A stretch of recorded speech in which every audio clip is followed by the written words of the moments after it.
Yeah. We're ready. Rich Mitch, I love you. Yeah,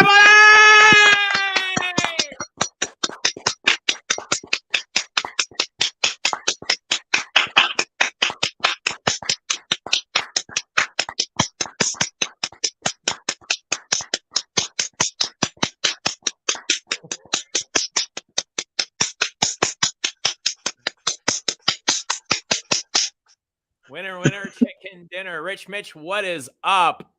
Chat, what is up? Hello, Justin, Mika, Michael, Klaus. Hurry up and get home. We can wait more. We're already 15 minutes late. Tom Barsons, love. Yes, come on the stream, Tom Barsons.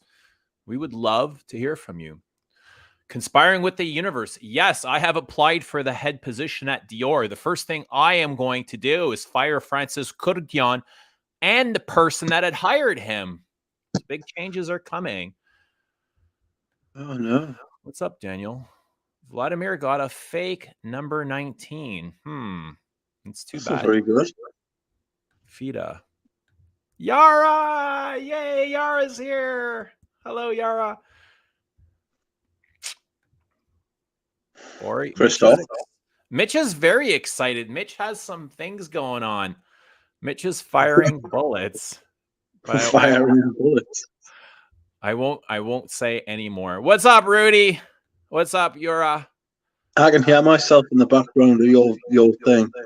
I got to get some headphones, man. I don't know how to fix this. Oh, no.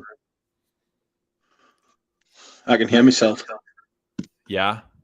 I don't know what to do. Maybe it'll go away. It usually does. Give us a few moments. But I guess I got to get some headphones for the future. Where did I stop here? Yuta, what's going on? Yuta, come on. Come on and entertain us.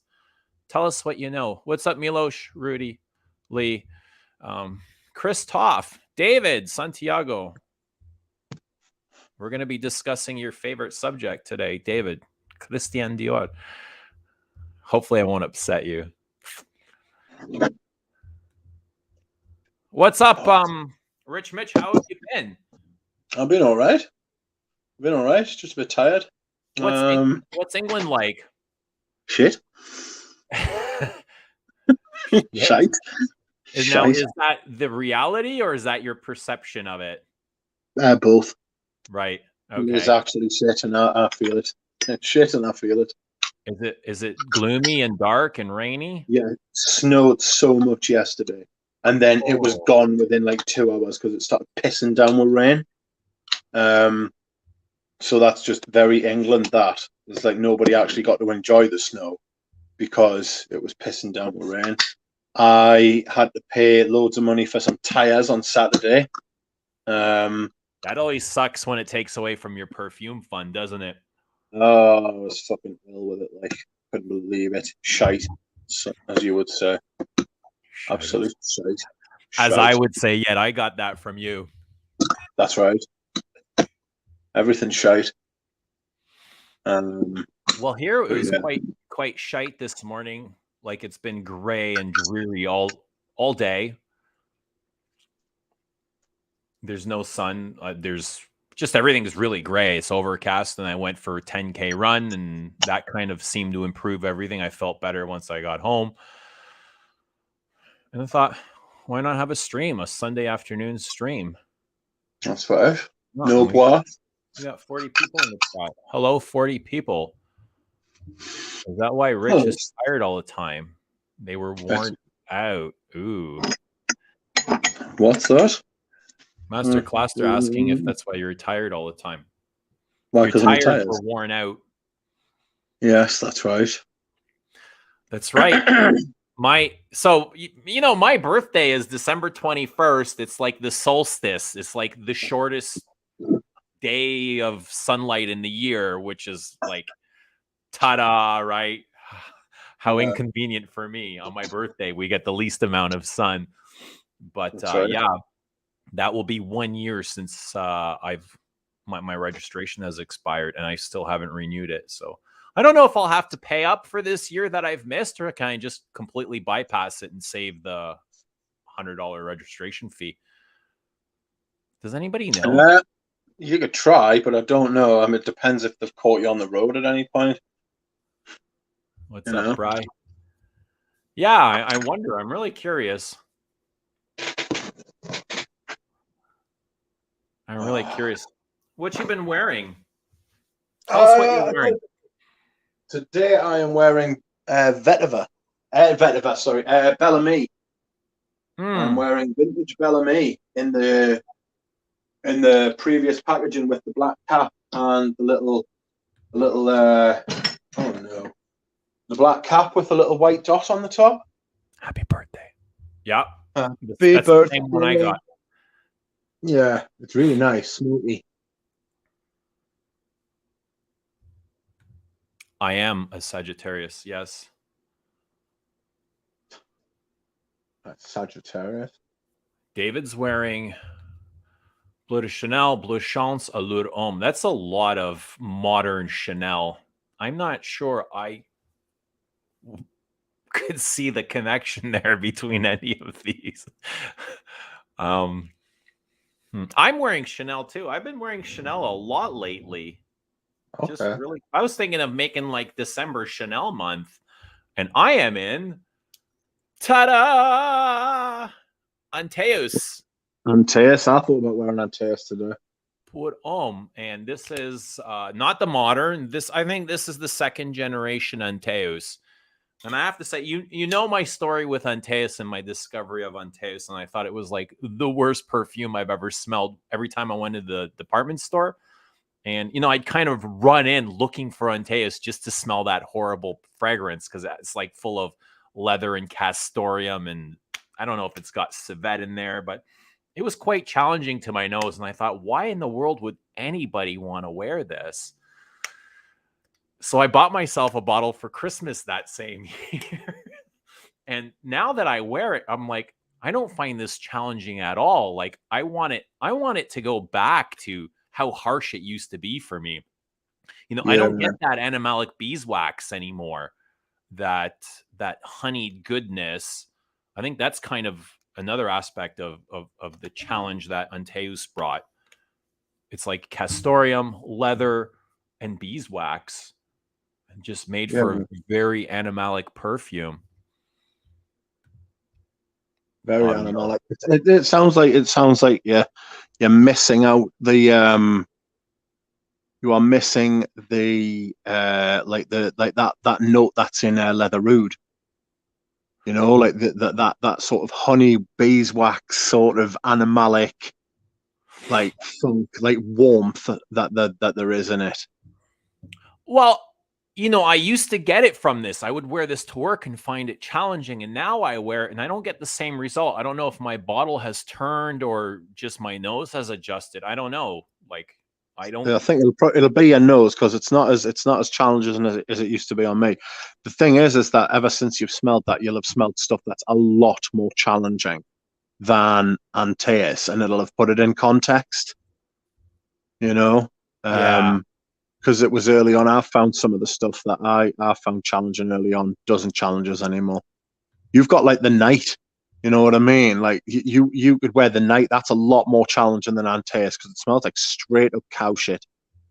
Right. But I mean, this is challenging in a different way. I think it's the contrast of the aromatics, the herbs. There's that, the basil, and there's some spices in here that aren't very, they're not very easy. So it has that nice contrast of spices and leathers and castoreum as well, right? Castor can be challenging. Got civet as well, hasn't it? I believe it does. It has a rose. Castoreum. Oak moss. Yeah, oak moss, patchouli.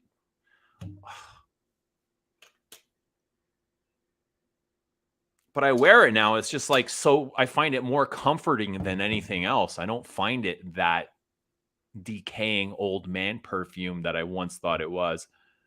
Yeah. And I miss that. I miss that a lot. Yeah, it's the association. Thinking Vanille Havane might be a good Christmas Day scent. It could be, yes. I usually wear Araby. Araby? Christmas Day. Araby, but I'm thinking of changing it because I think it smells like Christmas cake. I wore for the longest time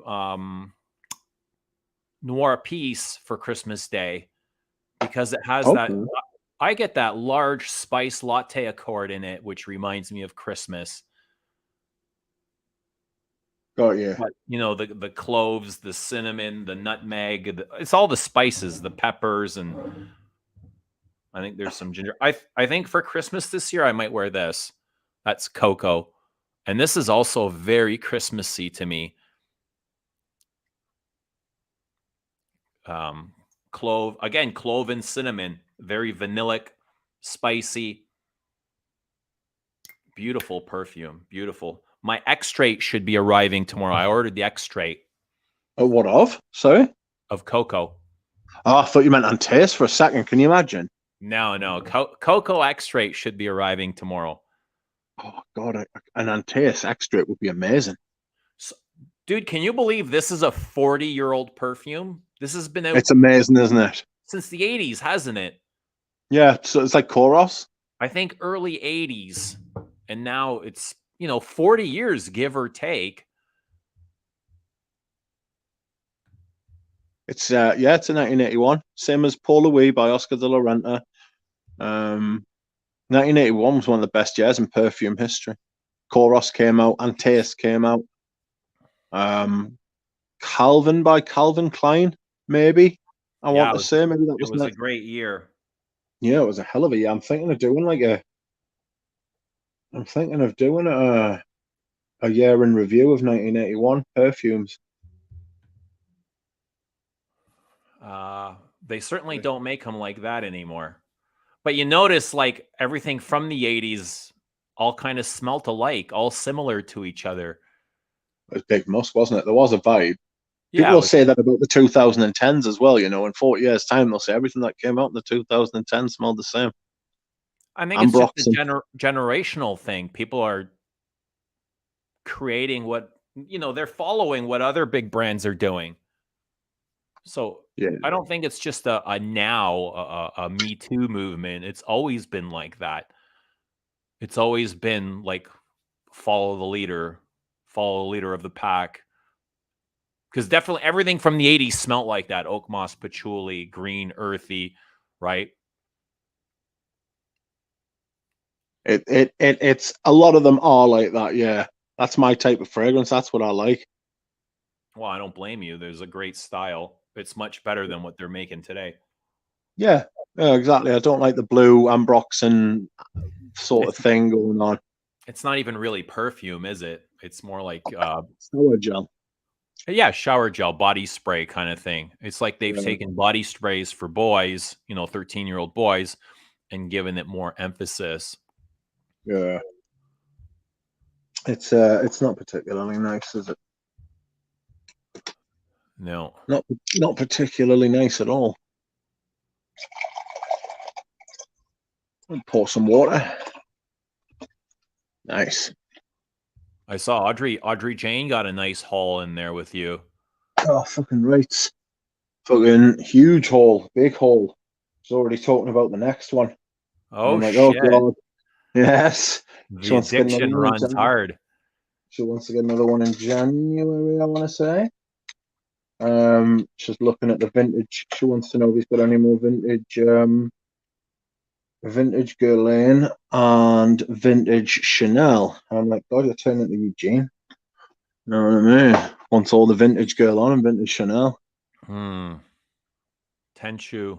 Bleu de Chanel is a masterpiece. I'm not sure if he's being serious here. I don't know if I'm ready to call it a masterpiece. I mean, Thomas, obviously, I'd say obviously, Thomas often says that Bleu de Chanel, or was it Sauvage? He says one of them's a masterpiece. He does like bleu, right? He says if you, or that's you, if you have to have one blue fragrance, have Bleu de Chanel. Yeah, I've got the Parfum. And I know he likes bleu. Yeah. Audrey says she's a mini Eugene. That's not a bad thing. I like mini me's. I need mini more men's. mini me's. Yes. More mini me's, please. Mini me, please. Oh, hey. So I So wore Bellamy today. So what did you wear today?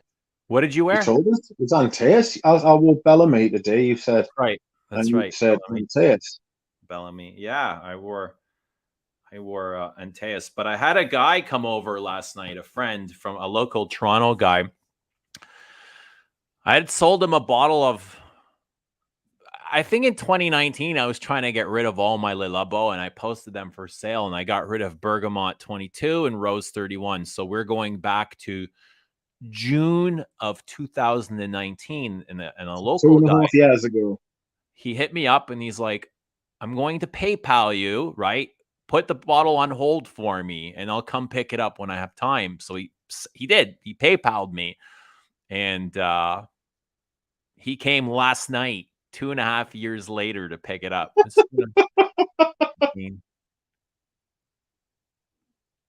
Yeah, 2.5 years, literally 2.5 years. I had this bottle waiting for him. Did you charge him storage? No, no, no. I mean, I've got room. I'm thinking of getting another shelf. I don't know. My mind's all over the place. It's like on one hand, I want to get rid of some stuff I don't wear, and the other hand, I was like, I need another shelf to like house all this crap. Don't know Yeah, really what to do. yeah. That's how I ended up with a gong. Ouch. Because I was trying to buy storage, and then I went to the auction house and I saw a gong, and I was like, "Fuck storage! Obviously, I want the gong." Do you know what I mean? And then I got the gong. Right. We got a super chat for Chanel and Teus. Somebody must love Chanel and Teus. You Count sent to the nice. That's what they're wearing. Swagger. Congratulations. Thank you for the super chat. Gonzo is here. Gonzo tried, he sent me something on Instagram saying he had just tried Les and Demidabla, and he was like, yeah, they're okay. They're okay. He needs to spend more time with them. So that's good. That's I'm good. not a Legend Damn fan. I think they're fucking horrible. Like, Okay. I Why can't. is I just that? can't imagine.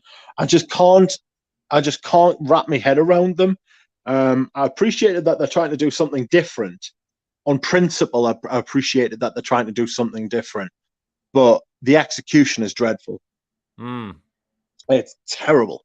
Right. It's like what's happened is that they've said like they've been sent like the first thing that the Perfumers made, and they've said, right, we'll have it, thanks.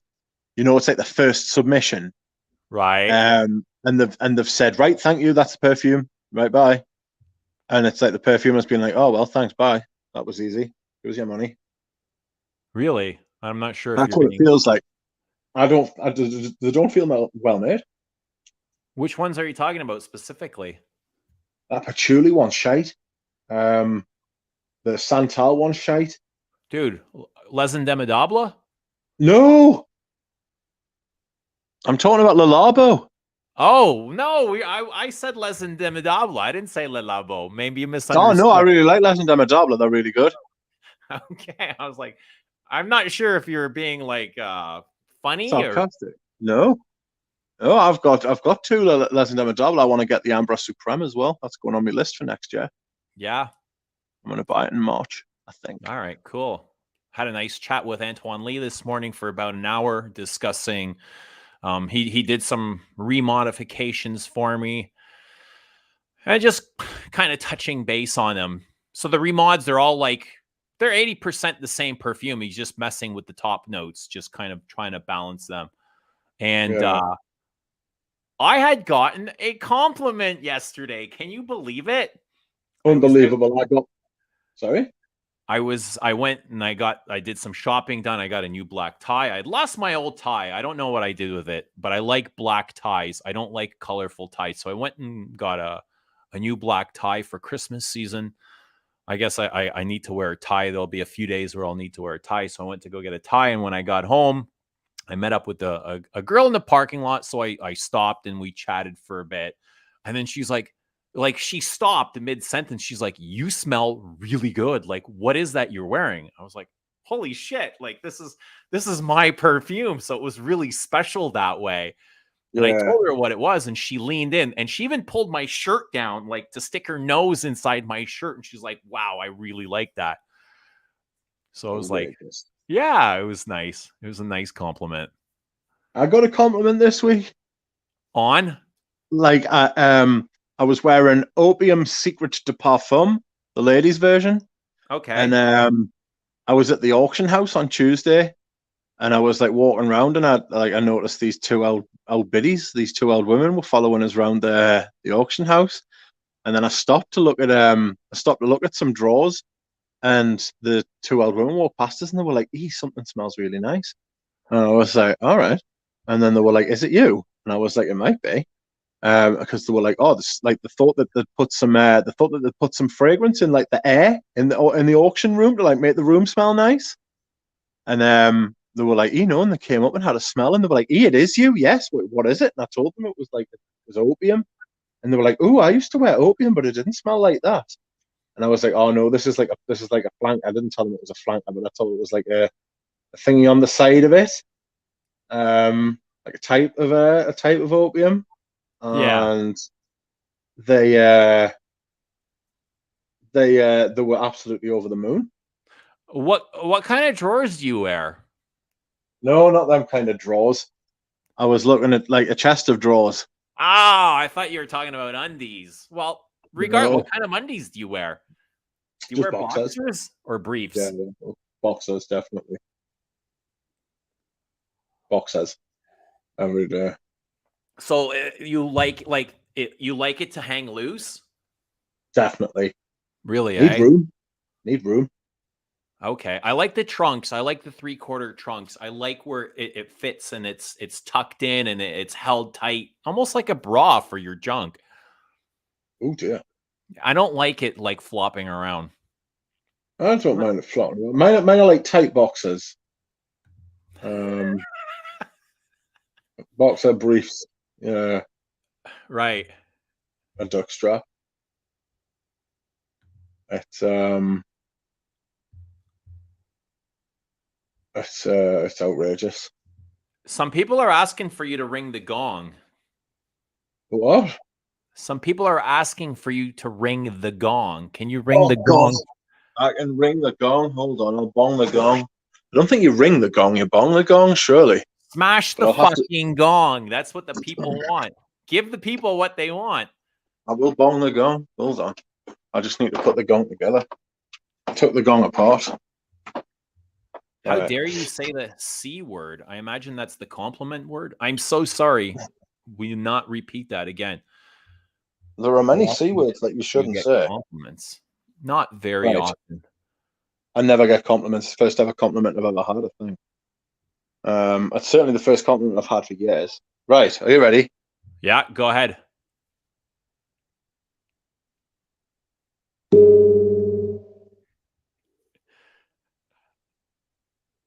That's it. That's the gong. Well, Can it I see seems the like there was a lot of vibration there, but it fades way too fast. I thought it was gonna like reverb throughout the whole house and echo back. No. Did you like smash it? Is that as hard as it goes? No, I can't bash it as hard as I can right there. Ah, okay, that's better.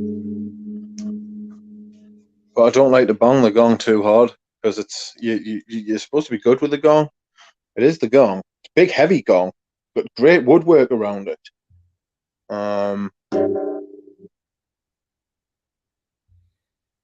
People love the gong. Eugene will start making compliment lists. I will not. No, I won't. I mean, it might. The minute mine would have like 2 fragrances on it, maybe 3. If I was being honest, it's it's um it's. I mean, I'm not. I even mentioned it today. I did my rotation list today, and it's just basically anyone who does like loads of complimented videos. They're either talking about their mother complimenting them, or they're just lying. And that's it. Yeah, to do a top Mm. 10 list in every month, it's like if you add them all up, so number 1 should have like 9 more compliments than the 10th place one, right? Yeah, exactly. Number 2 should Yes. have 8 more compliments than the 9th place one. And you just add them all up. It's like that's 100 fucking compliments in 1 month. Yeah. So unless it's your mother or your girlfriend or Yeah. somebody who knows that you're wearing perfume, they're lying. It's as simple as that. There's so many lies in fragrance community. It's unbelievable. Like there's a book about lies coming out in the fragrance community. Have you heard? I have, yeah. I heard about you. You're the one who drew my attention to it. I haven't had Yeah. anybody on YouTube say anything about it yet. Somebody sent me a link on Instagram saying there's a book coming out about I was gonna say Bond. No, it's Creed, and all the falseness and all the lies and conspiracies that have been going on around that brand. Pretty much what we've all known all along. So it's nothing new to us, but now like the stories are being made public. How the brand owners are not the perfumers, the Creeds are not the perfumers to their own brand, and they've been hiring other people to do it. But I mean, it's good that this is getting noticed, but this isn't news to us, is it? No, it's not. It's Like what we've been speculating for years and years and years. yes. It's absolutely fucking it's absolutely it's I like that It's being made public. Yes, I like that it's been written down, it's made in public, and that Olivia Creed has been exposed for what he is, a liar. And I think that it's about time. And I think it's about time there was some light shone on what goes on behind the scenes with this stuff. It's outrageous. All right, so here's a question for you. It's like, lying is never good. Lying about being the perfumer to your brand. What about covering up lies? Like now we're putting Pierre Bourdon on the spot, and he's been very well aware of this. What do you think about his position in all of this? Should he be protected from this, or should he also be outcast just as well? Because he wasn't forthcoming. The thing from the book, right? The thing from the book was that Olivia Creed brainwashed Pierre Bourdon. And Pierre Bourdon's as much a victim of this as everyone else for being lied to. Apparently, like Pierre Bourdon was, how can I put it? Apparently, he had an inferiority complex, and he had Olivia Creed walk in, and apparently Olivia Creed came in like a rock star. And just mesmerized him and just made him think of everything that he wanted to be. And got him to make perfumes for him. This is according to the book. Got him to make these perfumes. Realized the talent that Pierre Bourdon had. Got him to make all these perfumes for him. It's like I've said loads of times as well. There's no evidence that Creed existed before 1975. The perfume brand. Right. They had a clothing line. They were making clothes, from what I know. Yeah. There's no evidence that they existed making perfumes before 1975. Right. What's up, Kenzo? Jura would like to join us. Yes, let me drop the link. Just Jura. Just Jura. I don't want any hooligans on. Maybe Audrey Jane would like to come on and use a crazy Birmingham accent. Audrey Jane.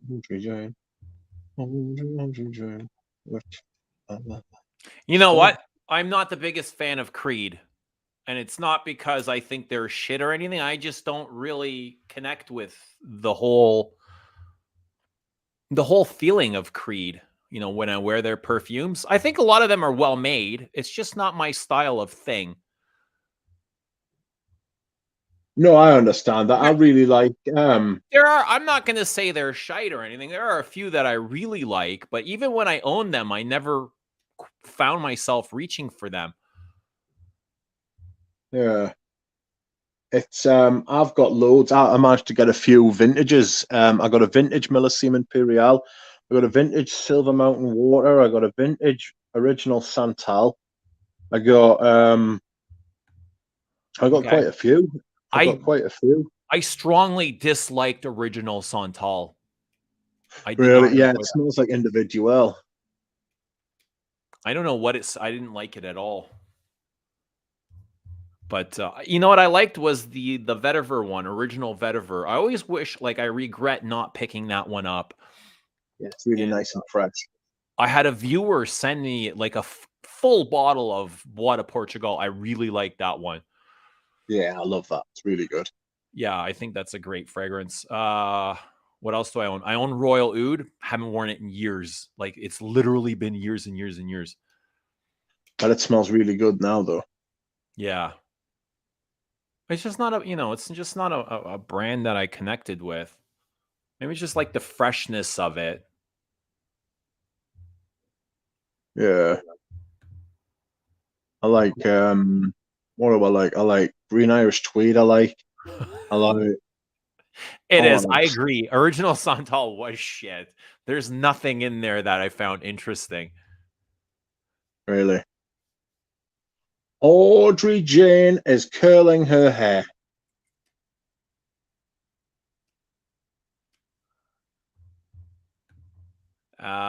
Somebody was asking about Rose Tonnerre. I've been getting a ton of messages about Rose Tonnerre on Instagram, saying, "Oh, look, a new Frederick Mull." This is not a new Frederick Mull release. This is Un Rose rebranded. Why is it rebranded? I don't know. I heard something about a Chinese trademark. So in order to get into China, they had to, and I'm just guessing here that they had to change the name. But we've got Yura. He quickly came in and disappeared. Yura, come back. Come back, Yura. We need you. He came in and disappeared. What, behind the scenes? Yeah, in the studio. Backstage. All right. Come back, Jura. Ah, I'm doing my physio. Sounds like I'm shagging on my bed. Alas, I am not. Original.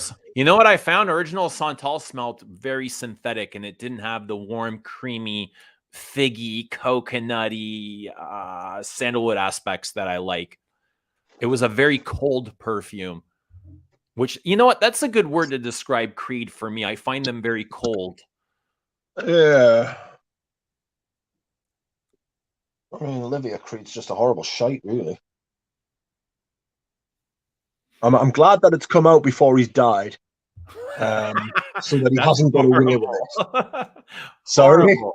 That's horrible. No, it's not. It's not horrible. No, it's not horrible at all. It should be exposed before he dies, so that he can see, so that he knows that people have found him out. That's justice. That's not horrible. That's justice. I'm glad he's not dead. I'm glad he's alive. I'm glad he lived. I'm glad he lived to see this come out, so that Well, people. But yeah. he's walked away with $1 billion. The dirty bastard. The truth is always exposed. It just takes time to get there, right? Exactly. And my point is that he has lived to see it come out. That's the point I'm trying to make.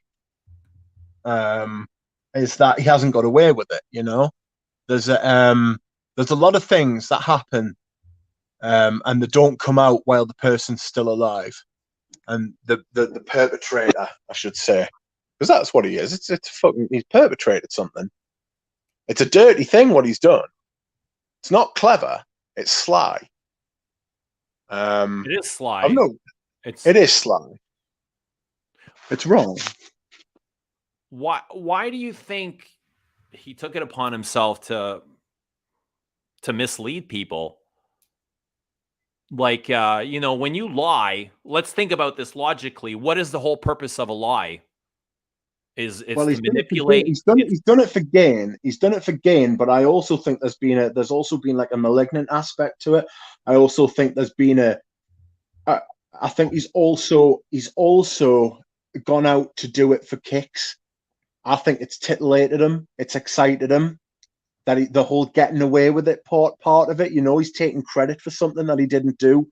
People are looking up to him. It's for esteem. It's for like respect. People are looking at him. There's Olivia Creed. He makes like leather goods, and he also, like, everything he touches turns to gold. That sort of thing. But the thing is he's living a lie, and I'm glad it's being exposed. I'm really glad it's being exposed. I can't tell you how that tickles my justice button. You know what I mean? If That like anything, it brings more exposure to the brand. I don't think they're going to suffer from this. no, I don't Do you expect the think brand to suffer. people I mean, even it's not care? Creed that it's not Creed. It's not Creed that is going to suffer. The brand Creed is not going to suffer, but Olivia Creed, people will now look at him and know that Right, he's that full he's of a shit. fraud. Yeah, that he's a fucking liar. He's full of shit. Yeah. Yeah, I don't think the brand will suffer. I mean, he's already sold his brand, so he's not going to profit from it Yeah, exactly. unless he's still got a percentage. But yeah, look, like we're sitting here talking about Creed where we've never spoke about Creed in 500 live streams. I think we spoke about Yeah. Creed once, Yes. right? All right, so Euro's coming on. He's just switching laptops. Oh dear, how many laptops has he got? I don't know. And Euro knows, I have a feeling that Euro's well connected in the community. Hopefully he can shed some light. I only know Euro from the comments and like the stuff that he does on YouTube. I don't know if he's anywhere else.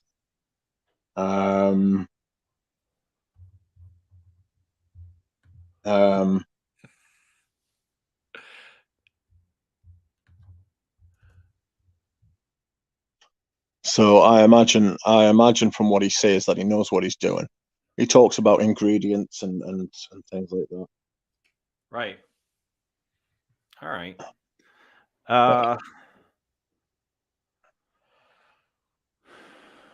And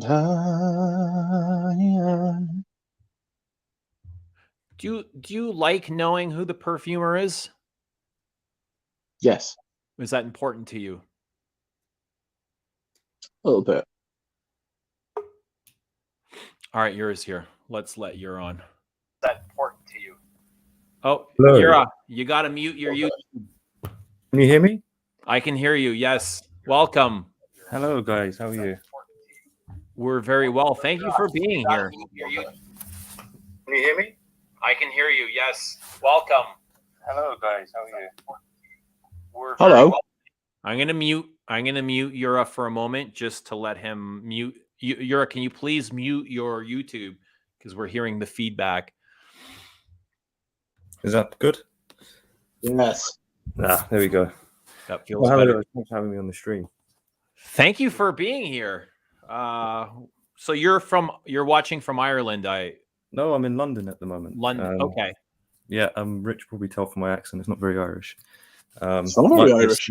No, it's slight twang. Some people say. It depends. When I go back to Ireland, I sound English, but when I'm here in London, I sound Irish to people. So it's quite androgynous. You're gonna move to North Wales, somewhere in between. You know what I mean? I know. The happy medium. Wherever I go, I'm a foreigner. So that's not a bad thing. You're always discovering something new when you travel. So you go back and forth between Ireland and England? I do, yeah, I do. Sometimes for work purposes and for family as well. So I drop between the two. It's been hard the last 2 years because of COVID and stuff. So yeah, but it's opening up a bit, but now it looks like it's closing again. So you fucking nightmare, isn't it? So where do you call home? Ireland mostly, yeah. Okay. That's what I remembered you saying. Yeah, it's lovely and peaceful there compared to London. You got the nice green rolling hills. Yes. That's the funny thing, because you talk about green Irish tweed and Creed and stuff like that, but I never associate that perfume of Ireland. I associate more manure and probably the night is more Irish to me. Right. The animalistic smells. Right. It smells like the countryside. Yes. It's a complete package. You can't take one without the other, though. I know. But it's lovely and peaceful there. And even I was very blessed, actually, during lockdown to be in Ireland at the time, because you got more space. At least I can go out and walk, run and exercise. And compared to being locked up in London in a flat or something, it's a completely different experience, So I was very grateful for that. You hear people around the world talking about like really looking forward to wanting to move to London, and you can tell they've never been. Yes. It's like that they've never been. Like London's an idea, but when you get there, it's fucking awful. Like I live in Northumberland, which is basically like Ireland but in England, and it's there's a lot of Irish people come here as well. and it's so much nicer than like I wanted to say I don't mean like down south, but like London basically. London is like it's a separate animal. It's a different part. It's not like it's part of England. It's like London's like its own country. London. It's a weird place. The thing is with London, it's okay to visit. I mean, there's some really good things to do here, and it's nice to visit. But after 2 weeks, I'm exhausted. You know, I can't wait to get back to sort of recharge. So. Yeah, could need a whole one. Yeah. So was you guys talking about Creed? Because I was trying to get the stream sorted and I sort of missed a bit of the stream there. We were just talking about how it's unraveling the story of Creed, the lies and the deceptions and manipulations of them being perfumers and the truth coming out. And Pure Bourdon being involved. And I was asking Rich what he thought, like, should Bourdon take on some of this responsibility of being dishonest? And somebody made a good point in the comments saying, but he was signed to an NDA and he's not obligated to say, but I don't know. I mean, you can look at this many different ways. Yeah. I mean, it has been a lie going on for quite a while, and lies eventually come out. I mean, someone's going to pick up the story and look into it, and you know, this thing could be a lot bigger than we realize, because it's a $1 billion company built on lies, basically, for the last couple of years, and I think it might give a bit of publicity to the fragrance community in ways that we haven't seen in a long time. Right. Who knows how big a news it would be. I don't know if it would be in the newspapers or on, I don't know, CNN or what channels you have in America or Canada or.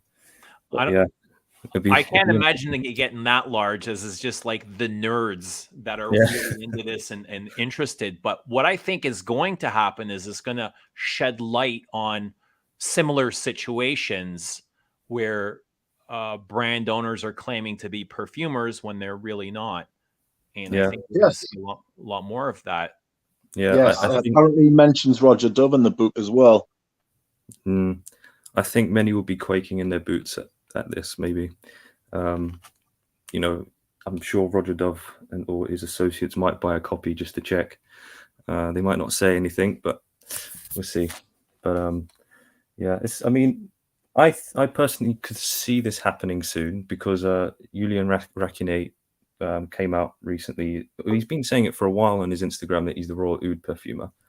I don't know if there's been background conversations with Bourdon that, you know, there's a book being written and it's all going to come out and, you know, united in numbers sort of thing. And it's different him just coming out himself and having non-disclosure agreements, you know, to deal with. But I think they're not mentioning who the Aventis perfumer is just so that people will buy the book. It's at the end, apparently. Yeah. Apparently it's at the end of the book. I think the name's been released here. Somebody typed it, and was it you or was it Denby in the last stream? Somebody had. Right, which began with an H. Herault. Yeah, Jean-Christophe Sebastian Herault, is it? Jean-Christophe Herault. Sorry. I found out early this year, and I know a perfumer friend who met him at a conference and asked him, and he very discreetly said yes. So it's definitely him. And it makes sense. Being him. Imagine being him and just creating the most, like, the best, like, the most, like, sought after, richest perfume ever. I know. Massive. But not being able to say because you're signed to silence. I mean, he, obviously, amongst perfumers, they know it was him. I mean, if you ask Christopher Sheldrake, for example, he would know it was him. You know, it's a very small community. They know, but they can't say things because it's just, you know, respect for each other. And he didn't want to really come out and say it because of agreements, etc. And you might not want the fame in that sense. He's got a good job at IFF. You know, he might not want all that publicity coming his way as well.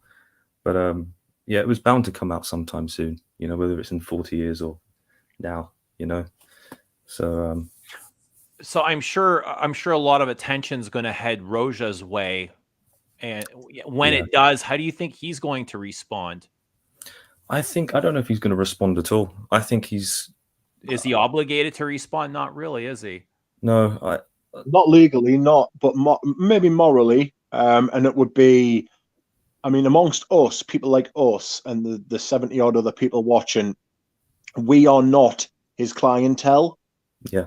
Like his clientele are people with more money than sense. Yeah. That's how he gets away but with in a way, charging the we money he are. does. Like many of us here, you know, we're interested in Roja. We own Roja. We talking about Roja. So, you know, Yeah.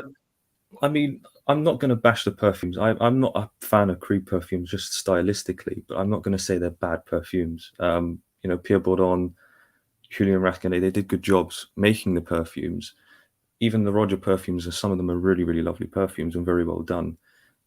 I do think, you know, morally, it is a bit of a piss take, should we say, that they, you know, they're trying to pull the wool over people's eyes. I mean, if Roger was more open, like Frederic Malle, for example, or you know, many other brands that say that they're a creative director, there's nothing wrong with that. I mean, a creative director is still a great job to have, and it's a big skill. I mean, some perfumers don't know when to stop, and it's good to have someone there to say, you know, this is good, and this is a finished perfume.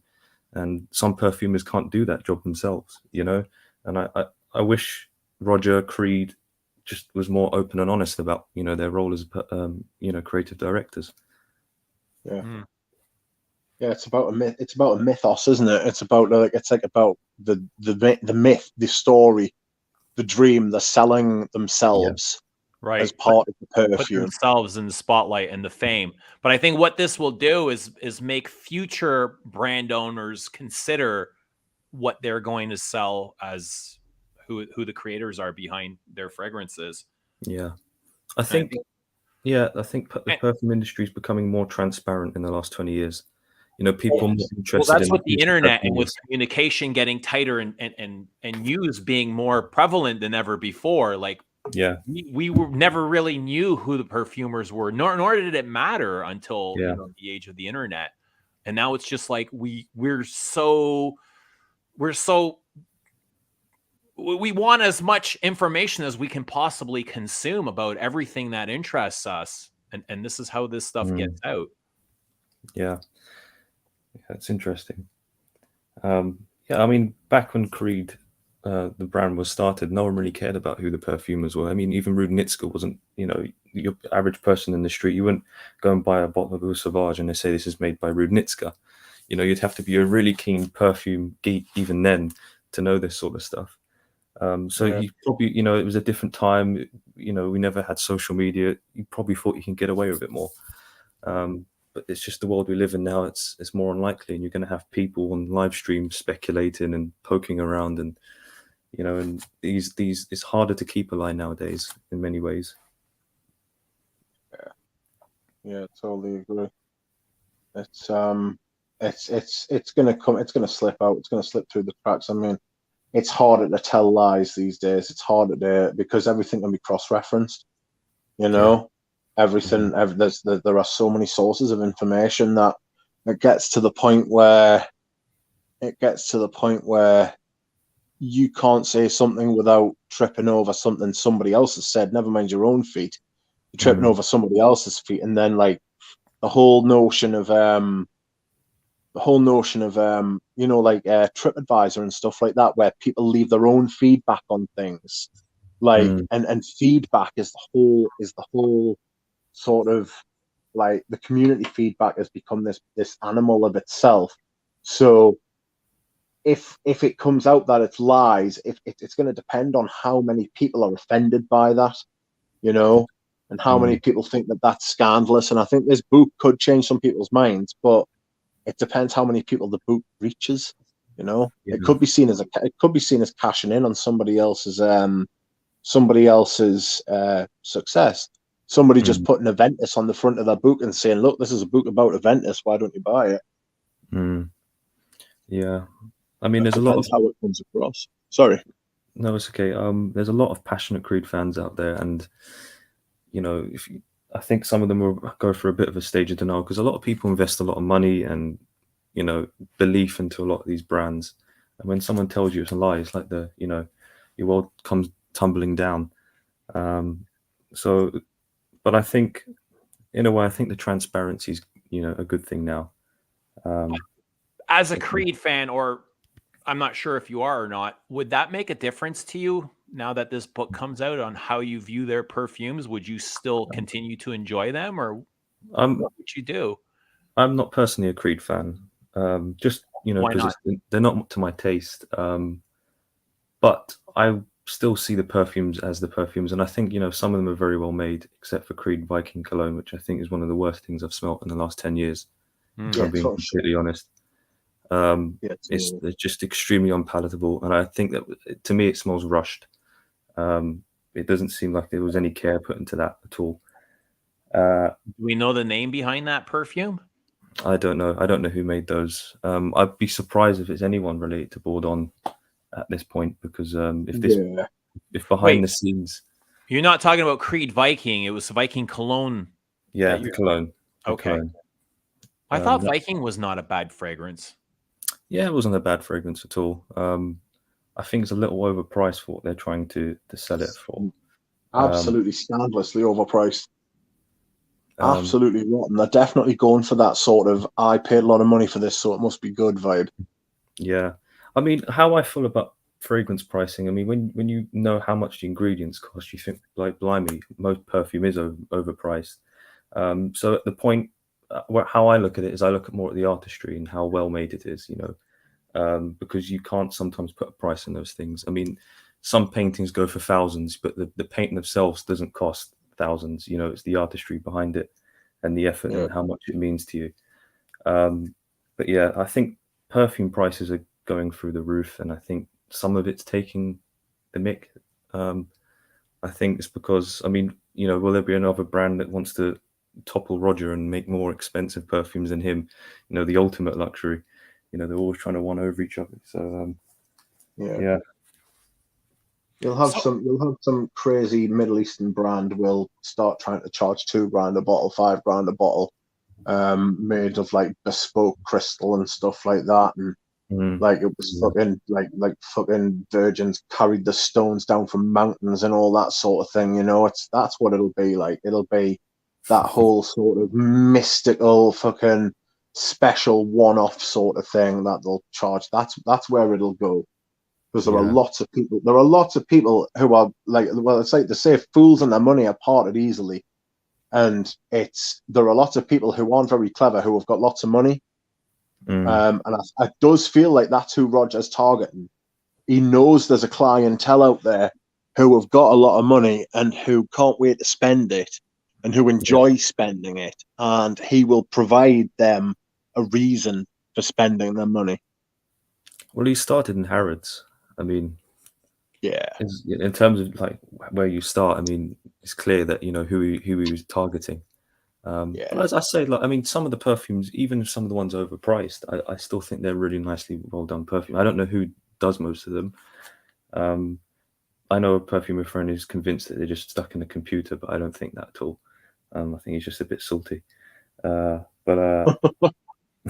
Like Dior's, it feels like the Dior Privés are stuck in a computer, and that's what they spit out. That's a bad computer then. It's a bad computer program. I agree exactly. That's what it feels like they are. I've said that Dimitri was using AI to make the perfumes. I'd be surprised if Roger was using it, because it's very. Sorry. That's something that Antoine had actually discussed today, is like you can't use AI to measure maceration and maturation. Like, no. AI can't measure emotion. They don't have a consciousness. They're just. So how did you get on talking about that? Well, we were just discussing the length, how long it'll take him to measure, maturation and maceration for my perfumes, and he brought it up, just discussing the process. But he's saying computers can't do this. They can't do it as well as a human. So in one way, they'll take away some perfumers' jobs, but they can't completely replace a perfumer. No, I mean, what's the new Paco Rabanne Phantom was supposed to be using AI, but I think most of that was looking at ingredients themselves and the proportions of how it affects people's brains and how attractive they perceive them. But still, that was only, that's sort of giving you like a spreadsheet of, okay, they work with these proportions, and they have to still try and build a perfume around that. It never actually just made the perfume perfectly for them. you know, there was still work to do. So the whole AI thing, that's how it sort of works. It's not as advanced where you got some computer named Bob who's just like churning out these amazing formulas. No, I don't think it's at that stage at all. But I know the big companies are trying to work more and more with AI, like Givaudan, Firmenich. I don't know how successful it would be. Will it be just like, you know, 3D TVs? You know, everyone thinks, you know, it was going to be a good thing, and then it sort of just fizzled out. Yura, what's your take on Demachet and what happened at Dior? Like, where do you think everything went wrong? I don't know. Like, it could be just a stylistic thing. I think probably pressure from him, from, you know, his bosses, because when you're working for a big company like that, you have different pressures. You know, even though they have the Privé line, how much artistic license does he have?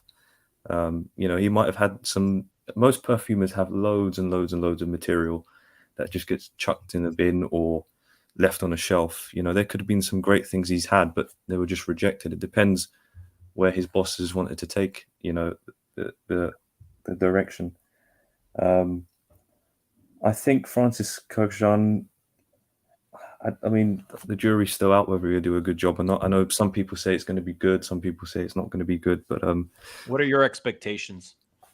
I personally think they need to start cutting down the line. I think there's just so much there. I mean, it overwhelms me. If you go to a Dior boutique, there's just so much. And a lot of it doesn't seem like there's any purpose for it. I'll agree. I was going through my Dior's last night, and I didn't realize quite how bad they really are. When you look at them one by one, they're not bad. But when you look at them as a collection, they're even worse. Yeah. There's nothing, I mean, compared to Chanel's collection, there are, you know, some standout ones there, you know, Coromandel, Sycamore, Bel Respiro, Cuir de Russie. You know, there's some standout perfumes. Even if all of them aren't great, there's some that have purpose there and have a meaning. That, you know, there's the, you know, purpose for them. I find the Dior ones are a bit lackluster. Yeah, it's like they're pushing them out for the sake of creating something with no story or there's no connection to these perfumes. Well, I mean, they do smell good in the sense, but they feel like they're lacking something, some magic, some soul, maybe even a layer to these perfumes. They feel like they're lacking depth. Yeah, and I feel like Thierry Vasso is, I mean, a lot of people give him a hard time, but I feel like he's got an extremely hard job to please a lot of people. So, you know, Galan fans will, you know, always be highly critical, especially if they, you know, they've been fans for years and years and have vintage bottles, etc. And, you know, sometimes we just can't. Actually, recently I got some non-IFRA compliant oak moss, which is 12-year age. I won't be able to use it at all. You know, it's lovely. It's a lot more depth to it, but you know, you can't use as much oak moss and perfumes anymore, so that's going to slightly affect it. You know, you're going to have to try and build an accord with some, you know, synthetics and more patchouli and vetiver, etc. But also, you know, Thierry Vasso has bosses to, you know, that want numbers being brought in. You know, we need to sell so much. We need this. We need that. I don't think he's done too bad of a job with releases with the L'Homme Ideal. I think there's too many flankers to that. But the original EDP, I think the extreme version is actually quite nice as well. Petit Robe Noir, you know, the Santal ones. I think he's, you know, he has done some decent perfumes there under the pressures he's under. But yeah, it's hard to please everybody, especially in the perfume game. You can't do that. But, and I'll agree, like L'Homme Ideal, it's not going to crave a lot of our what we need. But I mean, it's a nice balance between designer and artistic. You know, it feels like it's some of the better stuff put out by designers recently. Yeah, no, I agree. And like he's got to sell bottles as well. He's got a job to do. You know, a job description. Yeah, so. Absolutely. And also he has to try and he's the gatekeeper of a lot of the classics as well. And I don't think many of them are actually in good shape from what I've heard, which is pretty hard to do with some perfumes that are over 100 years old.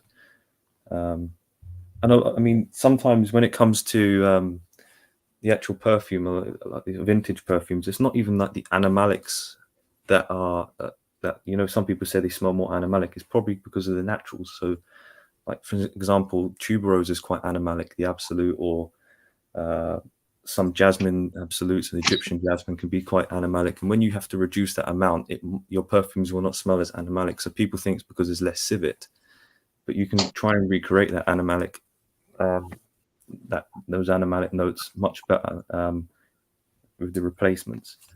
So it's it's hard. It is hard to please everybody. So you're a perfumer? Yeah, I'm training to be a perfumer, so I'm not actually a perfumer per se. Are you self-taught? I am. Well, I'm working with other perfumers, mainly in London.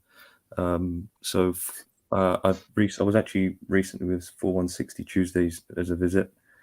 There's another perfumer I work with. There's another independent perfumer who's doing some really good work as well. But yeah. And how long have you been honing this craft? Oh, not long. Seriously, it was mostly a hobby at first, but seriously, probably about a year now. So it's not that long. Okay. So how long do you intend to train for? It's never-ending training, to be honest. Yeah, I mean, I think it's perfumery is one of those things. If you get a new ingredient or you smell something after 10 years, you'll find something new.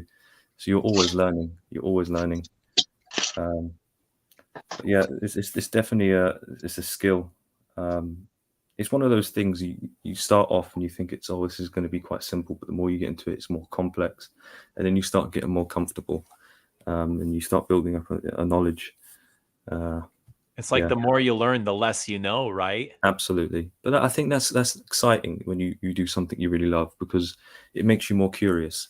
You know, if you do something after, like if you train to be a perfumer and you know everything after 3 years, it'd be quite boring after that. Right. The fact that there's so many unknowns and you're really curious about something, it makes it exciting. Yeah. Are you on the toilet, Rich? No, I'm not actually. I'm pouring water. So, your Honestly, opinion, I am pouring water. Volvic. in your opinion, what makes a good perfume? Like, what separates a good perfume from an average perfume? There's always going to be an element of subjectivity. I think if you make something with real purpose and you really put a lot of effort into it, and you do have a skill to refine it and make the message clear in that perfume, because some perfumes can smell unfinished, and if you know how to just finish a perfume, I think if you have someone that really loves your perfume, I think then you know it's finished. You know, if someone's going to hate it, many people say that, you know, if you make something really good, I feel like people will either love it or hate it. I think something with real purpose will be Marmite, in an example, or, you know, I think when something's very bland, I mean, it's like McDonald's is not like the most amazing food in the world, but a lot of people like it because it's good for everyone's tastes. And there's some perfumes that can be really well polished for that. But me personally, I see perfume as more of it's kind of scientific, but more artistic. And I think if you have a purpose or a story to tell, or, you know, a meaning or a purpose in the perfume, you can really polish it off and deliver it in the best way you can. I think that's a good perfume, and it can take time. Are you creating any of your own stuff? Have you started that process yet? Always. Yeah. Always, yeah. And what do you find the most difficult aspect of it? Patience, because sometimes you need to let things macerate for 2 weeks at least, just to see how they are. Because there was one perfume I was making with rose and birch tar, and the top note's gone a bit funny. It's gone a bit banana-y, which I didn't want to do. But it's handy because you sort of learn. Okay, you understand. Well, why has that happened? And then you can sort of that you know, even the mistakes you make is extra knowledge. And even now I'm saying, okay, I know how to rectify that, and I'll put more pink pepper into a top note, for example, and that will sort of you know, affect the overall result. I personally I really enjoy doing it. I find it's one of the most relaxing things you can do, is just sit there, think, smell things, put them into a beaker and drop them, and blending. I find it extremely relaxing and enjoyable. Yeah, I don't think there's anything I hate about it. Do you think it's a process that's just as artistic as, let's say, drawing or painting or composing music or writing poetry? Yeah, I do, because I feel you have to be creative. I mean, you could be a good perfumer without being creative, but you'll just make things everyone else makes. But I don't think that you would have fun doing it. Where does that creativity come from, though? Is it from past experiences? Is it from anywhere? I do believe, like, I have a good friend who's a perfumer more advanced than me, and we have completely opposite tastes in perfume. And I think that goes back to our past experiences growing up, because I love more incensey things. I love, because I obviously I remember going to church as a child.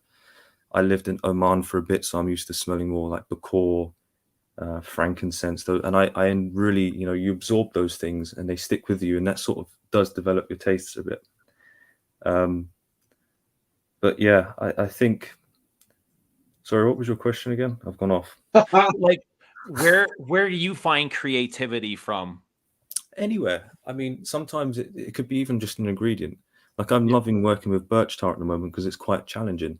Love it. I know people that don't like it at all because it's quite. Some people say it smells like barbecued fish. There's like a strong, like, I don't know if you smelt Lone Star Memories when you first smell it. There's a slight fishiness, and that's really the top note, the birch tar coming through. And it's quite hard to hide, but I'm enjoying trying to balance it. And I'm trying to work with Rose. I think Rose really has enough strength and backbone to sort of deal with that dirty aspect of the birch tar. So yeah, sometimes it's an ingredient, sometimes it's a story. I mean, I'm thinking of working on a perfume on looking at Martian sand to try and get that sort of red, sandy, dusty smell. Just them sort of images that come into your mind. And that might not be a perfume in itself, but it could be an accord in a perfume. Yeah. So you would have to use something like an iron sort of thing, because that's what gives Mars like the redness. It's like the old iron deposits. Yeah. So it's all rust, basically.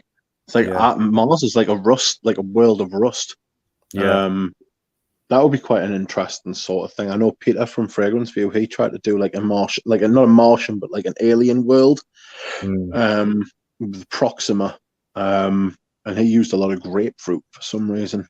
I mean, that's understandable, because you're trying to get the smell of redness in the perfume, so you're thinking red materials. When you smell grapefruit, some people think pink or red, or it's all the citruses, it's the most red. I mean, lemon's very yellow, obviously. Bergamot is slightly yellowy green. Mandarin is quite orangey. As a top note, I mean, even something like pink pepper, is quite red smelling. But also, just even like trying to get texture into perfume is quite interesting as well.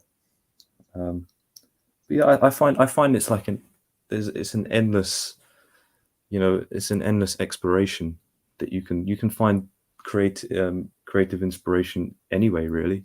It could be music, it could be something you read, it could be something from your past, it could be in material, and that's a beautiful thing. I don't think there needs to be a strict way that you find inspiration. Something as simple as going for a walk can inspire a new creation. Absolutely. So do you have any insight on where the future of designers are going? Where the trend is heading? Do you think we're going to be kicking out of this blue trend anytime soon? I think we are. Now, I probably have an unpopular opinion here, but I'm going to have an opinion anyway, because everyone's going to have one. They're going to be right ones and wrong ones. I think the future perfume in the next couple of years, I think people are going to want more clean and light things. So Hermes H24, Ganymede, them type of perfumes they've got a very lightness to them, there's a transparency to them, and I can see they're very popular. That seems to be a trend I'm thinking that you might see. Like the next major designer perfumes might be looking at that, because it is kind of futuristic when you smell them. I mean, Ganymede is a lot of safraline. I've not smelled Ganymede. Yeah, but I know what you mean by futuristic with H24. It smells like cryptocurrencies and high-rise buildings and online dating apps. Robots. Yeah, I think even the blue perfumes might be too heavy at this point in the future. So you think there's a demand for even lighter and cleaner fragrances than what's on the market right now? I think so. I think because even when you hear people in shops, they're always like, "Oh, have you got something light and clean?" I mean, just the general public. I don't think people want. I think maybe after years of smelling lots of these blue perfumes for men, people are getting, especially these Ambroxan bombs. People, I think, people's tastes change, and sometimes they flip. Sometimes you can go to the complete opposite. But I personally think that them sort of perfumes will be more common in the future. I could be very wrong. That's just an opinion. Are there any synthetics that you do like working with? Oh, plenty. Like I know people, they crap all over Ambroxan and ISO. I like Ambroxan. I'm a fan of Ambroxan. Slightly dosed. I don't like overdosed, but I think it adds a lot of element to a perfume. Yeah, I mean, you can overdose any ingredient, and sometimes it's the ones you can smell less when you're working with them. Like Ambroxan, ISO Super Hedio, and they're not extremely strong, but you can overdose them. Yeah, I mean, Ambroxan, I only use a type of Ambroxan called Ambrox Super. There's different forms. I pretty much like using it, and it pretty much goes into everything because it just does add, it adds a finishness to the perfume. It will just smell a bit, you need to add synthetics, otherwise they will smell like aromatherapy oils. We wouldn't have modern perfumery if it wasn't for synthetics.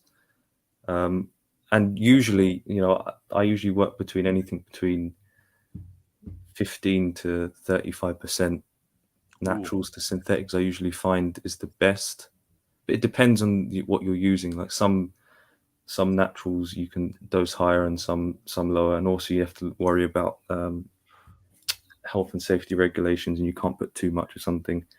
When I first started making an ambercord, I used, instead of using benzoin, I used Peru balsam. But I was putting too much in because I didn't realize how much, you can only use, I think, 0.1%. And, just certain like that is a learning curve, that you can't put too much of certain things into it. And you need to do your research to make sure they're safe if you do want to sell them and stuff like that. But yeah, I mean, there's plenty of synthetics I like to use. I love a specific one called Conifer 99. And it's like a fir. It smells like fir or piney, but it's got like a raspberry top note. So some synthetics do have top notes and base notes. They change in dilutions, like alpha ionone, which is that sort of violet leafy. When you first smell it neat, it's quite leathery and strong. But I work with it at 10% dilution, and it goes really like Parma violets. So it's almost, you have to know how to dose things as well to get different effects. Yeah. But it's interesting. I mean, Hedione's an interesting one because you hear about it being overdosed. But I'm in agreement with another perfume friend who say that it's a weird one. You either put a small amount or a lot in, but there's a sort of grey area between where it just doesn't work. So you can go up to anything to 40 to 50%, or you stay down to maybe 10%. But if anything 20 or 30% Hedione, it just doesn't smell right. So it's interesting in knowing how to dose these synthetics. Do you have any fragrances from the last few years, like designers that you really like, and do you have any that you strongly dislike? I was a big fan. I know people love Dior Homme, but Olivia Polge made one for Valentino called Uomo, and I thought that was it's very Dior Homme like. It's based on that sort of cedarwood ISOE super structure, but then it has more gourmand qualities. It has that irisy note. I really, really thought that was lovely when it first came out in 2014. I actually preferred it to Dior Homme, but that was just personal taste. But that's been reformulated to death, and it's not the same. I have 2 bottles, and they don't smell the same at all. Bad ones? Let me think. I was actually not a fan of Tobacco Vanille in a strange way. Yeah. I just can't get past how sweet it is. To me, it just smells like Belgian waffles. It's too much. So I think that's why I prefer Vanille Havane, because I think there's more going on and nuance. It's more spicy, it's slightly chocolatey, more floral. I prefer that. I think that's what I wanted Tobacco Vanille to be, if that makes sense. But Tobacco Vanille seems like it's been done many times over. Yeah. Which I like. I like the idea of Tobacco Vanille. Yeah, I mean, it's one of those I think smells better in the air. Yeah. I don't mind it when people, it's so strong. I remember I was walking past the pub in Ireland, and I don't know he must have got it as a Christmas gift, but he must have put about 20 sprays on because I could smell it from outside the pub. I was like, oh, that's strong. I wouldn't even go in there because you probably wouldn't find the person because it was just probably everywhere. It's a very strong perfume, but it smells kind of nice in the air. But up close, I can't do it. It's just too much for me. You mentioned something about going to church and having the association with incense. Yeah. Churchy resins. Do you have any favorite churchy perfumes? Smoky resins, incense, frankincense. Not And really. have you smelt Gucci's The Midnight Stroll? I haven't. I want to smell it actually. While I'm in London, I might try and get up to the only place I could probably think of they have it is probably Harrods, and I might have a sniff. But I think that's mostly cade oil, and cade oil in itself does kind of smell churchy. It's a combination of churchy, resinous, and smoky, right? Cade? Yeah, can it be is. very smoky. Cade's like a very tame birch tar. It hasn't got all the weird stuff going on in birch tar can have. But yeah, it's smoky. It's slightly eucalyptusy. Yeah, but used too much, it can overtake a fragrance as well. Absolutely. It's a very strong. It's a very prominent. Adds a lot of character. Yeah. No, I personally just love burning frankincense neat. I think nothing beats it, even in terms of perfume. I think that actually a really nice incense perfume I love. If you used to talk about something that really reminds me of frankincense is Amouage's Epic Woman. I don't know if you've tried that. I have the Epic Man. I haven't tried Epic Woman. Yeah, it's a lovely rose, but I do get a lot of the frankincense in it. And frankincense, really nice frankincense, has a very like a pure, clean, powdery, lemony quality, which I really love. And I really get that through in Epic Woman. I really picked that up, and I really love that note in that. It's one of my probably favorite incense notes in a perfume. My sister actually owns Epic Woman, and I really enjoy smelling on her, to be honest. Have you been able to try Louis Vuitton's Nuit de Feu? No. I haven't actually been. It's so hard to try and find stuff in Ireland. That's what I'm saying. When I'm in London, I have to try and smell as much as I can. I mean, there's trying to get to Louis Vuitton, and it's pretty much impossible in Ireland, Yeah. Have you smelled Bois d'Anson by Giorgio Armani? No, I haven't smelled any of the Armanis either.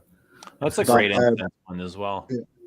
Yeah, there's Incense Extreme by Tower as well. That's a really strong, potent incense. It almost feels watery. I mean, it makes feel like makes me feel like it's gonna make my eyes water. It's pretty strong stuff. That. Have you tried Luton's Fille en Aiguille? No. Love that. That's more. I find that more balsamy than incensey. I mean, frankincensey. Incense. I mean, balsams and incense to me are very much connected to each other. I find balsams are incensey. Like if you ever cut into like a Christmas tree or a pine or a conifer, it's very like the sap is very resinous. It's thick and incensey. There's actually, you talk about synthetics. There's a synthetic I really love called Woody Ketone. It's quite strong.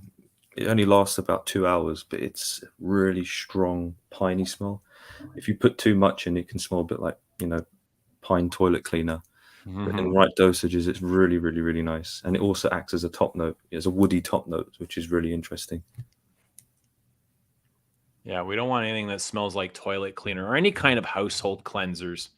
That's a big turnoff, and that's why I find a lot of mainstream designers today remind me of, and they're heading that way, of just very generic lemony Pledge, mosquito repellent, like Windex or, the toilet scrub sort of thing going on.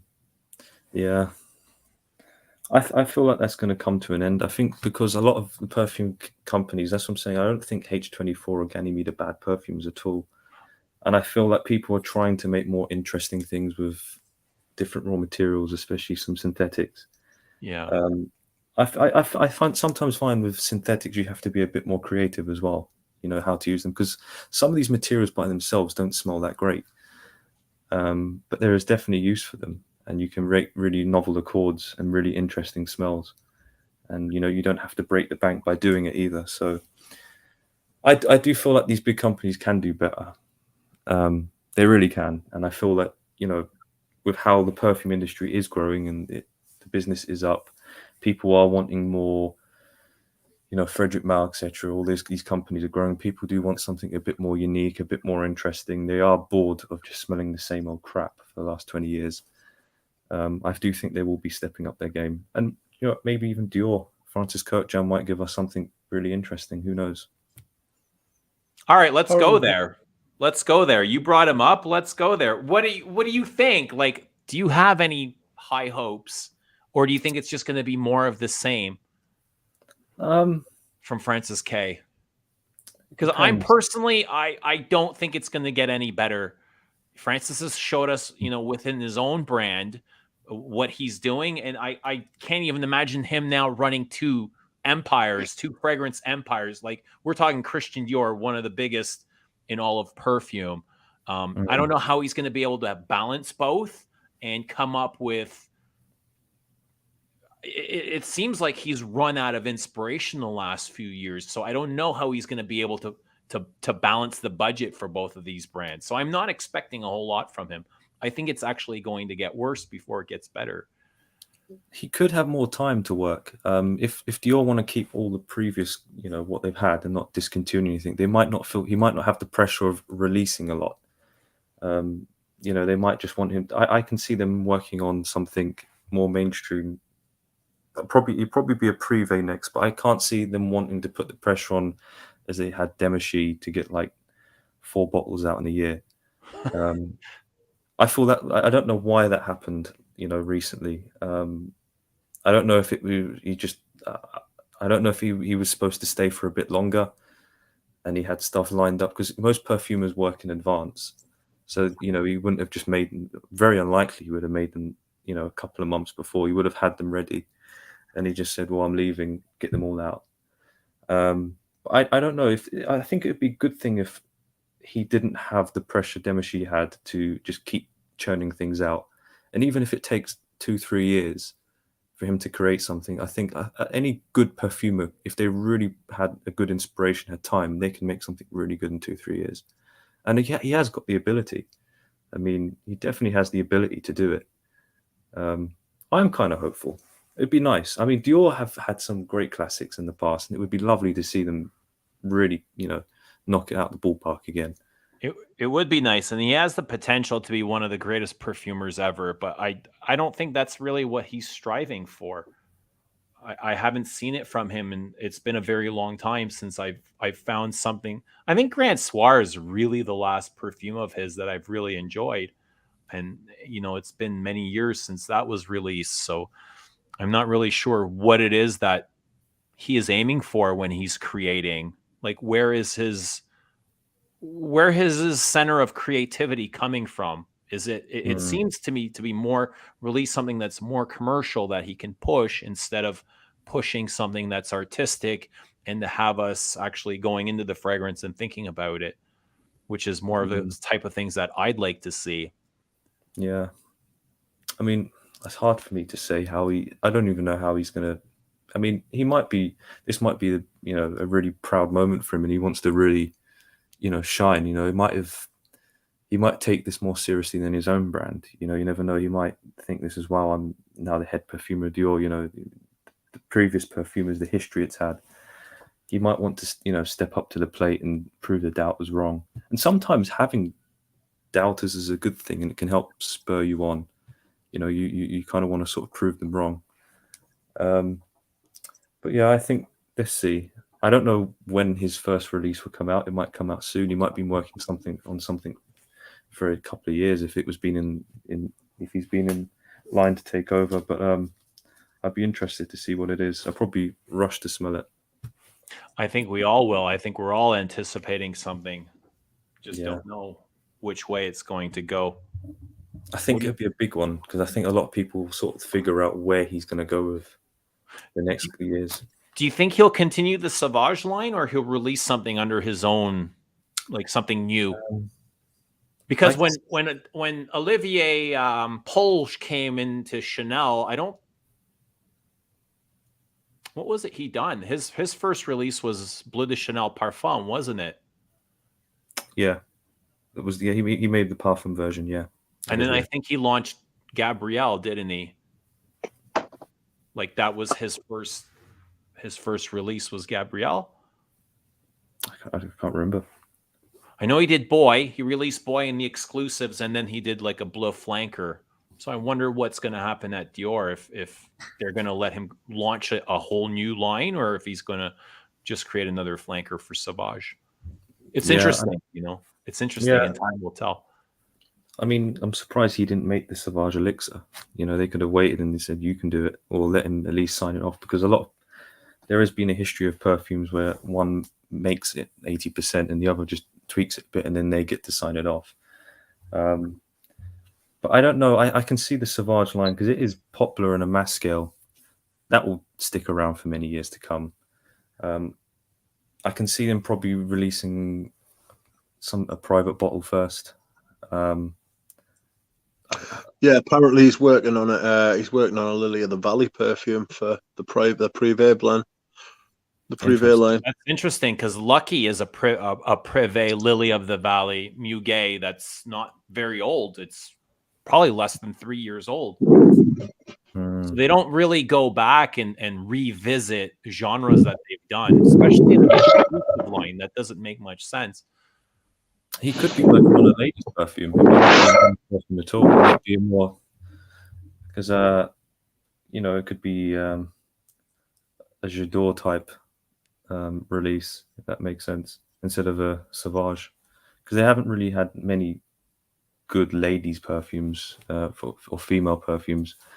So that he might be working more on that side instead of a men's release, because I think the Sauvage thing was. I can see that sticking around for a good couple of years, and that's what they intended to do. It's selling, but they probably want to have something equally as successful for women. What did you think of Joy? I haven't smelt it, and I probably don't want to. I think it's very sad, that they discontinue Jean Pateau's Joy, and then given that the name. Yeah. What are your thoughts on Sauvage? Sauvage? Again, it's not. I wouldn't go out and buy a bottle. It's well made, but I don't. I'm not mad in it. It does contain some very expensive ingredients. It's very expensive musks actually, and that's why it can be so strong. I found it disappointing. To sum it up, it was disappointing. Now, do you find it disappointing because it's released from Dior? No, and you expect more from them? Or? Possibly, because the first ever perfume I had was Dior Fahrenheit. Right. And that's a great perfume, and it will always be a standout perfume. And when you compare Sauvage to Fahrenheit, there's almost no comparison. Right. Really. It's like comparing men to children almost. Yeah. So you're probably right. I mean, when you have such high expectations of a brand and they don't deliver, you can probably be more disappointed than if you didn't have such high expectations. Do you think FK's aesthetics is going to fit with the brand? Because he does have this very light and airy and fleeting aesthetic to his style, which I don't mind. I like that kind of thing. It's different, but do you think it matches, or does that even matter anymore? It'd be very different as the previous Dior's. Like I find Demichy's work can be very blocky. It's like very heavy. Yeah, even the way they're blended, they're not like it's not like a smooth ride. No, you're absolutely right. Yeah, and it could be completely different. But I think that he could make something. His style was different to Demichy's, definitely. So it would be interesting to see how he makes them, and it might be odd. Like if he does add to the private collection, how different would you be able to smell them blind and say, oh, that's a Demichy and that's a Kurkdjian, because they're so different in styles, if I you think didn't you almost actually know would be what able to separate the two from each other. that'll be interesting. Can you see a return to the Eau Noirs and the Dior Homs, or do you think they'll take them in a completely new direction? I don't see a return to that at all. Because if Yeah, that was the I don't. case, Dior Homme and Eau Noir would be out on the market and it'd be available to all right now. Like, why would they wait for FK to return in order to do that? Well, because they could they could draw a line under what Demachy's done and then blame it on him, and they could say they could do what Tom Ford's doing. Tom Ford's got this big push, and it's come from the sales associates. You go into a Tom Ford brand now, they will tell you that they are returning to the Tom Ford sort of model. They're getting away from the Lost Cherry, from the Bitter Peach, from the fucking the Lavender Extreme and the crap that they've been releasing the last 5 years, and that they are returning to the Tom Ford way. And I think Dior might be planning to do that with Coeur de Jean. I think they might be going back to what they would call the Dior way, and they might be returning to stuff like Fahrenheit, like Dune, like Dior Homme, like Dior Homme Intense, like Leather Oud, Eau Noir, and them sorts of things. That's what I think they might be doing, because Coeur de Jean's known for his big, powerful bombs. You know what I mean? He's known for heavy hitting perfumes. Well, yeah. You can just see. It'll be interesting to see. That's what I'm thinking he's going to do. I think he's going to go for something big and hard, rather than light and airy. But I don't know. I don't know that. That's just like what I'm going on previous form. It's hopeful, and there's nothing more that I'd love, but I just don't see it happening. That's the way I see it. That's my perception. I don't think anyone that's involved is interested in that sort of thing, in respecting the art of perfume. To them, it's just about selling as many units as possible. That's what Dior's been about for the last 10 years. That's what Louis Vuitton does. They don't cater to holding heritage and respecting the history of the brand. All they want to do is exploit it and create junk that is mainstream and popular and people will flock to. Yeah. I mean, when Sauvage was released, it was released to sell. I mean, that is how it's built, how it's made, how it caters to taste. That perfume was built to sell and nothing more, really. It was not made to make a statement or to be a classic. It's just a formula that will sell for the masses. It's very clear. What do you think he was trying to do with Baccarat Rouge 540? Was he trying to create art, or was he trying to move units?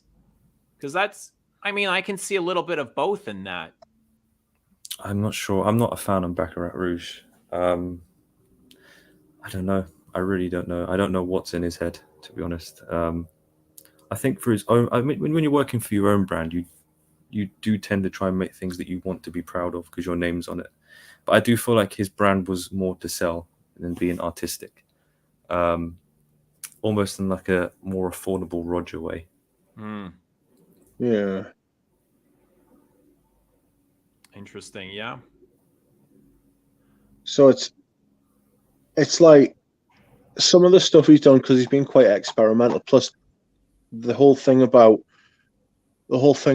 Coeur de Jean is he does his best work for other brands rather than his own.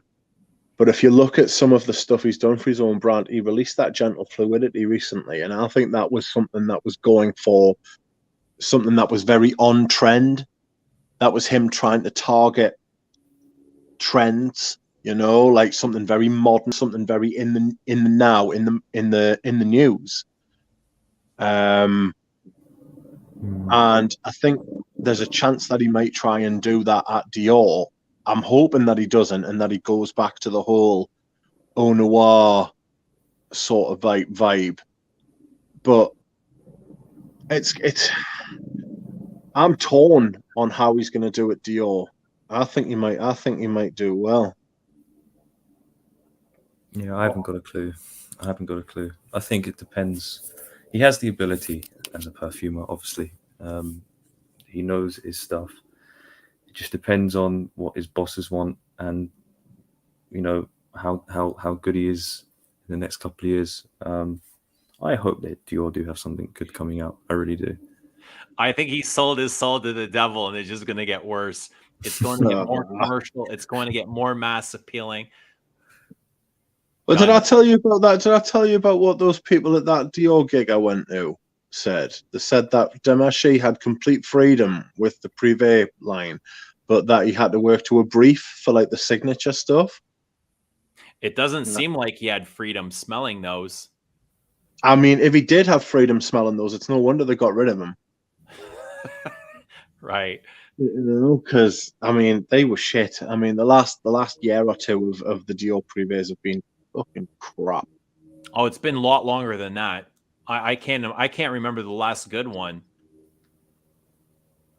Puercanage, Patchouli Imperial. We'd have to go through a list. But yeah, the last 3 years have not been very entertaining. No, like Spice Blend isn't very good. Spice Blend, you could have put it in a signature bottle and sold for £100 a bottle. You know, they're not bad perfumes if they were sold by Dolce Gabbana or Versace. You know, if they were in that line. But coming from Dior, it's just really disappointing because you always have the greatest expectation from one of the greatest brands in the world.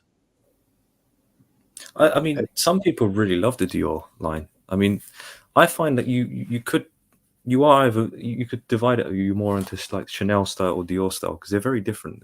If you look at their collections, there are some people who really do love the Dior line, and you know, fragrance enthusiasts out there. But as I said, you know, perfume is so subjective. It really is. Absolutely, yeah. You can look at it many ways. Do they smell good? Yeah. Are they well made? Yeah. Are they interesting? Well, that depends who you are and what you're looking for in a perfume. Are they interesting to me? Hell no, not at all. I find them very boring and bland and not very well thought out. It's just like they feel like the same thing over and over and over again. Like I said, there's no soul to these perfumes. Sorry. I think Chanel have got a great team in having obviously Polge and Sheldrake as well, because I'm sure Sheldrake is almost a great evaluator for, you know, a lot of Polge work, because I know he deals more of the, you know, looking at the quality of ingredients side, but he's absolutely in there smelling things and saying add this, that. And when you have two noses, always work better than one. And I think that's why there's a sense of refinement there. And I think it was a great decision by Jacques Polge to bring in Sheldrake after his time at Quest. And I can imagine that even though his name might not be on the perfumes, it's almost like a Lennon-McCartney sort of thing going on between them, you know, like a songwriting partnership. I'm 100% sure of that. I'm a huge fan. I'm sure you've heard us going on about it before. I'm a massive fan of Sheldrake. Even if I don't agree with all of the perfumes he's made, by agree, I mean like or appreciate all the perfumes he's made, mainly for Serge Lutton. Because some of them I just can't deal with some of the stuff he's made for Serge Lutton. It's unwearable. But other people seem to love it, you know. But being at Chanel, I totally agree with you. He is like, because he's the master of ingredients. He's the one who goes out and sources the ingredients. And I think he apparently learned his trade at Chanel as well. And he's just got that Chanel vibe about him. You know, I think he fits in at Chanel beautifully. The classic austere, sort of like slightly strange, slightly different, slightly out of reach sort of like vibe that he's got. I think he suits what he's doing. I totally agree with you about the Lennon-McCartney sort of thing. I think that he is, and I think as well from what I've heard, that Sheldrake's much happier being in the background, and letting Polge do letting young Polge the younger do like the superstar sort of face of it sort of vibe, you know.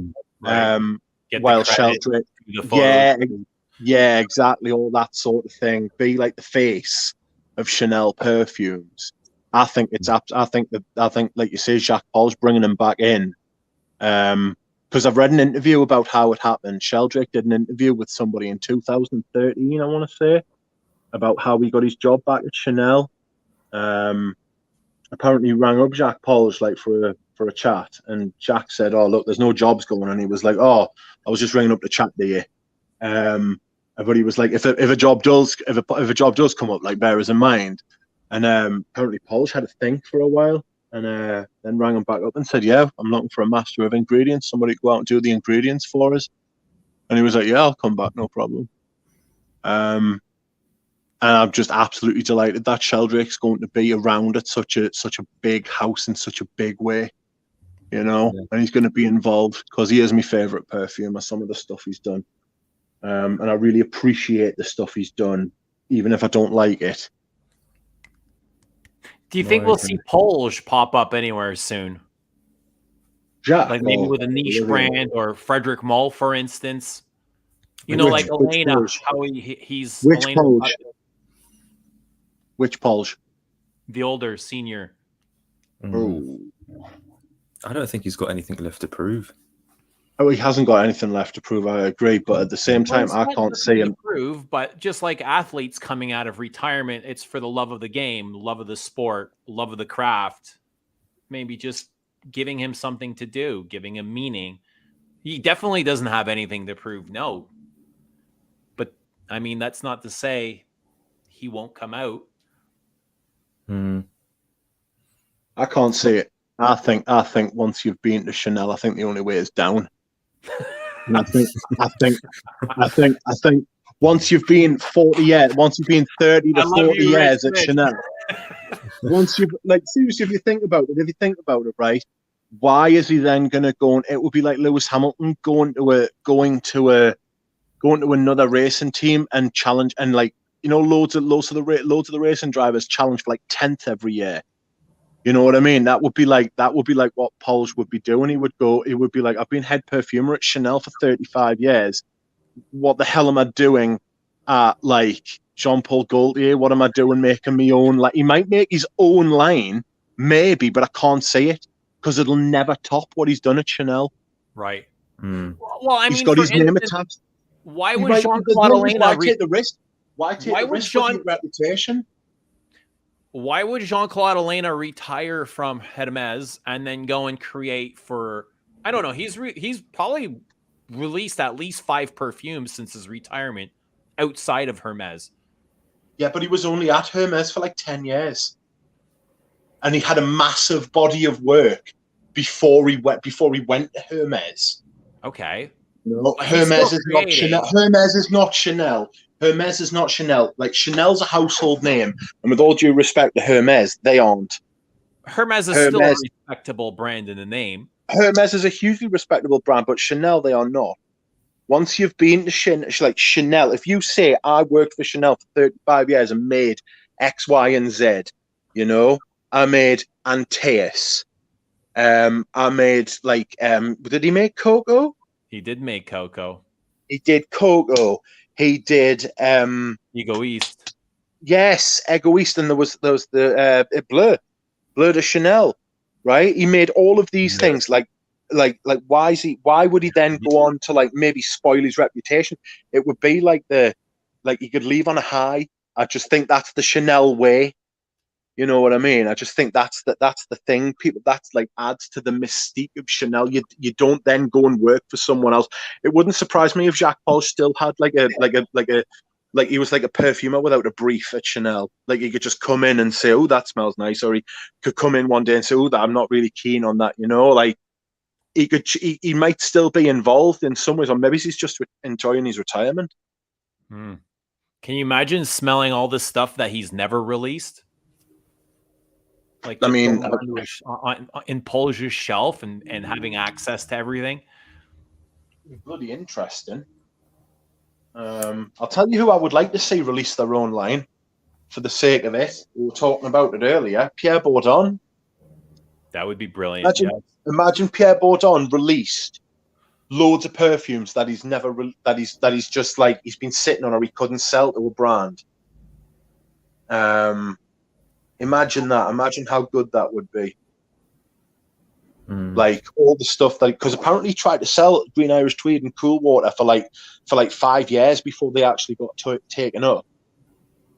You know, and he tried to sell them to Dior. Apparently, he tried to sell them to oh God, who was it? Lancome. He tried to sell them to all these big brands, and they kept saying, "No, we don't want that. We want this, that, and the other." And eventually, Davidoff picked up Cool Water, and you would let's be honest, we would never have heard of Davidoff if it wasn't for Cool Water. Right. I mean, 30 years later, 35 years later, we still talk about Cool Water. You know, it's a reference perfume. It's one of the biggest perfumes of the 80s. It's not necessarily like one of the best, but like Snoop Dogg made a song, and it had Cool Water in it. You know what I mean? A cultural reference. A cultural reference to Cool Water. There isn't a cultural reference to something like Antaeus, or Snoop Dogg never made a song about fucking Egoist. You know, it's like you know what I mean though, and it's that right, sort of.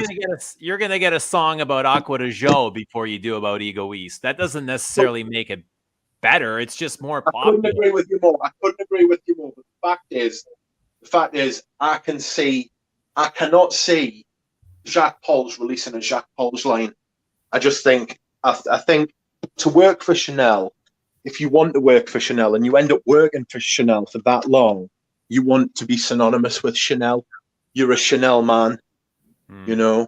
You want to be remembered for your association with Chanel, not what you did afterwards. And Jura's got a really good point in that he's got nothing to prove, in that he doesn't need to make anything for any reason. So what if somebody like Frederick Mull approaches him and says, "Here, open slate, create whatever you want, no budget"? I think he would say no. Really? I really do actually think he would say no. He could do, but I think he probably has stuff that he could give to Frederick Mull and say, "Look, I've had these. I couldn't release them with Chanel. Do you like them?" And knowing Frederick Mull, he might be thinking, "Great, I can get, you know, Jacques Paul on as a name on one of my bottles." I could see that happening, but would he want to make a perfume from scratch? I don't know. That's a good point as well. I agree with going back to the point Eugene made about like imagine all the stuff he hasn't released. That would be very interesting to smell. Whether he would actually ever release it. Jacques Paul would have to pivot to Guerlain. That's more likely. That's more likely than him releasing his own brand, in my opinion. Him going to like Guerlain or something. But I can't say. I just think he's retired. I imagine it being very fulfilling for the ego to say that you've worked at Chanel for 30 odd years and you were the man. If you think about it as well, it's taken two people to take over from him. Two extremely talented people as well, right? Before him, there was one. But no, before them two, there was one Jacques Polge. Now there's Olivia Polge and Christopher Sheldrake. But Sheldrake's been there all along. Sheldrake's kind of replaced what Demachet was doing. Demachet was kind of like that master of ingredients before Sheldrake, right? Demachet was there for Egoist and Antaeus and probably even for Coco. I think Sheldrake is also going to be. I think he's important in terms of the transition going from Jacques to Olivier Polge. Right, he's that connection. He's always been there as a background, and I'm sure he's great for advice. You know, that's a really, really good point, actually. Like a continuity sort of thing. Yeah. That connects them. So there are some comments there, and I think they're right about. I think Pierre Bourdon did have a line. I'm not familiar. Yes. It's not recognizable to me at all. I think he did have a line as well. Actually, now you've said that. What was it called? Oh God, what was it called? It lasted for about all the 5 minutes. I think it's really Pierre Bourdon. Yeah, I think it might have just been Pierre Bourdon. Really, I did not. If somebody wants to look it up, please do. I'm in my kitchen, so I'm going to go quiet for a minute. I'm going to get some pie, and I'm going to pour some water, and then I'm going to go back upstairs. Are you going to make a sandwich? No, I've got pie. There's a pie looking at us. It's a blackberry and apple pie. Can you show us the pie? I can show you pie. I've already had a bite. Give us a Show us the second. pie. We'll show you the pie. Hold on. We love a good pie. We love good pie. Hold on. I've had a bite. It You've had a looks bite of delicious. How much does the pie weigh? I don't know. How much does the pie weigh? Let's have a look. How much does the pie weigh? About 40 grams. So about 80 grams. Good size pie. Healthy pie. All right, I'm going quiet. All right. Thanks for sharing your pie. Get some whipped cream for that pie. Somebody's asking about favorite perfumers. Yura, do you have any favorite perfumers? Like, are there any perfumers or brands that when they release something that you're excited to smell or you rush out to smell? Do any of these ring a bell for you? I think a very good modern day perfume is Jan Vatnier, he did Moschino Toy Boy. Okay. I think that was a very, very good perfume. I agree. Very underrated. I think a lot of people are put off by the bottle, but back in 2019, I think it's probably one of the best designer releases. Personally, I think to go for such a rose heavy style perfume for men in a bottle. I think he did really, really well with that one. To be honest with you, I'd love to see him work for some more bigger brands in the future as well. I'm a big fan of Jacques Galland and Jean-Paul Galland. I mean, I find it amazing that Jean-Paul Galland made Vetiver when I think he was about 19 or something. I mean, it's just crazy when I think of it. Yeah, I mean, Jacques Polge, I love Egoist. So I do like the old school perfumers. I actually do love like old school perfumes. Guy Robert, I love Equipage a lot. I love Gold Woman.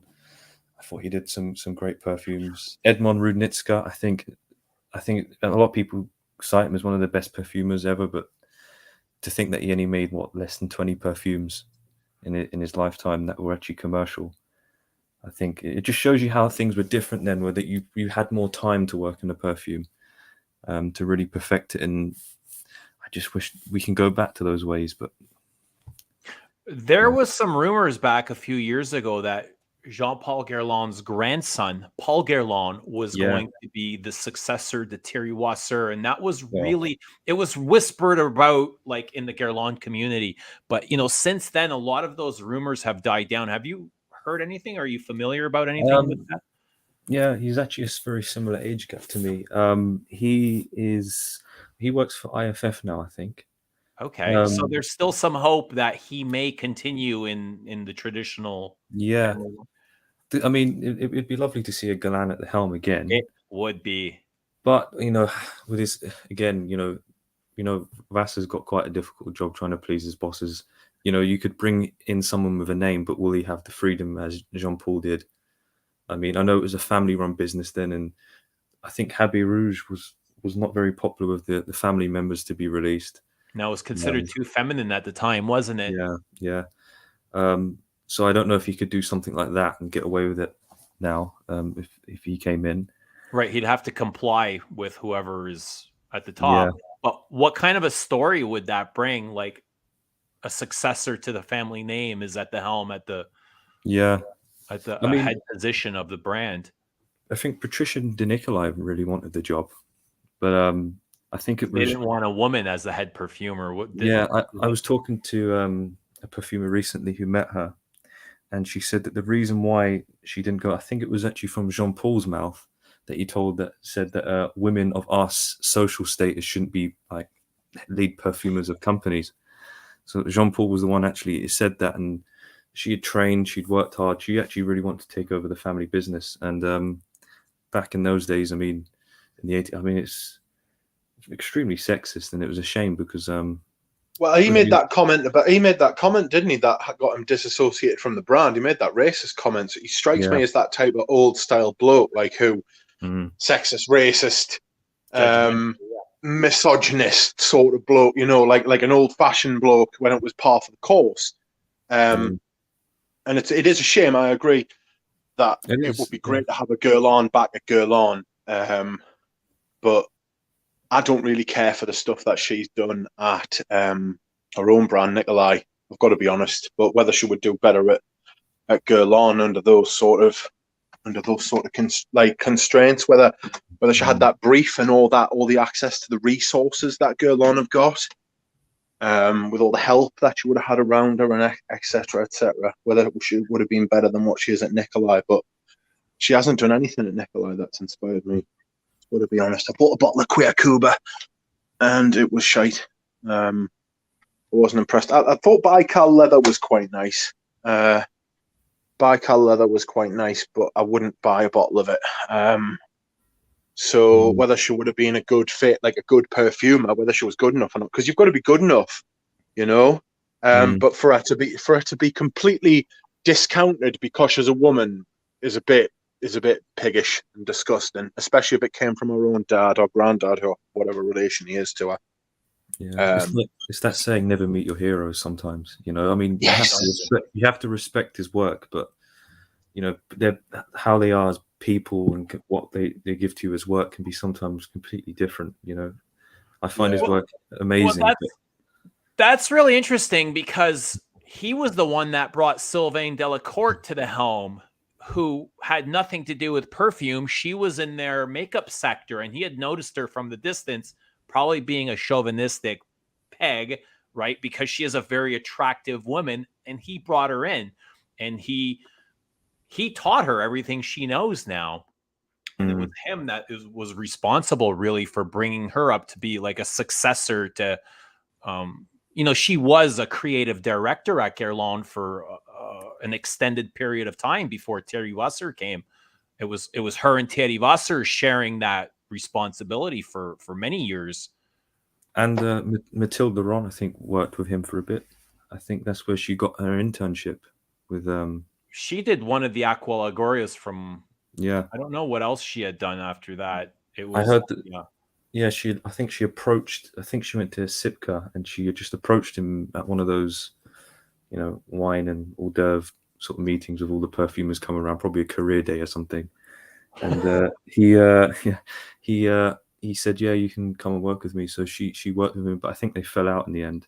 But, you know, I mean, how he was in the 80s and how he was in the early 90s, 2000s, people can change. Maybe he changed a bit. Maybe he didn't. Maybe it was pressure from other people to get these perfumers in. Maybe they wanted more women working for the brand. I don't know. But yeah, that's just... Talking about Polge releasing his own line, Jean-Paul Guerlain's another guy that did release his own line after Guerlain. I don't remember the name or anything about it, but after the release, I don't remember hearing anything. Like, I've never smelled his perfumes or seen any reviews or read any reviews. It's almost like they crashed. The whole brand had crashed. It's funny what your last name can do for you, isn't it? Yeah. It's almost seems like he had some investor just come in and buy the rights to his name and kind of put him in some photo shoots. He almost seemed like he was in too poor of a condition to be creating anything. Is he dead? Yeah, I think so. Sorry? Jean-Paul Guerlain, is he dead? I don't think he is. I think he is, yeah. Is he? Interesting. Anybody knows? News to me. He was certainly an old man. He was an old man 25 years ago.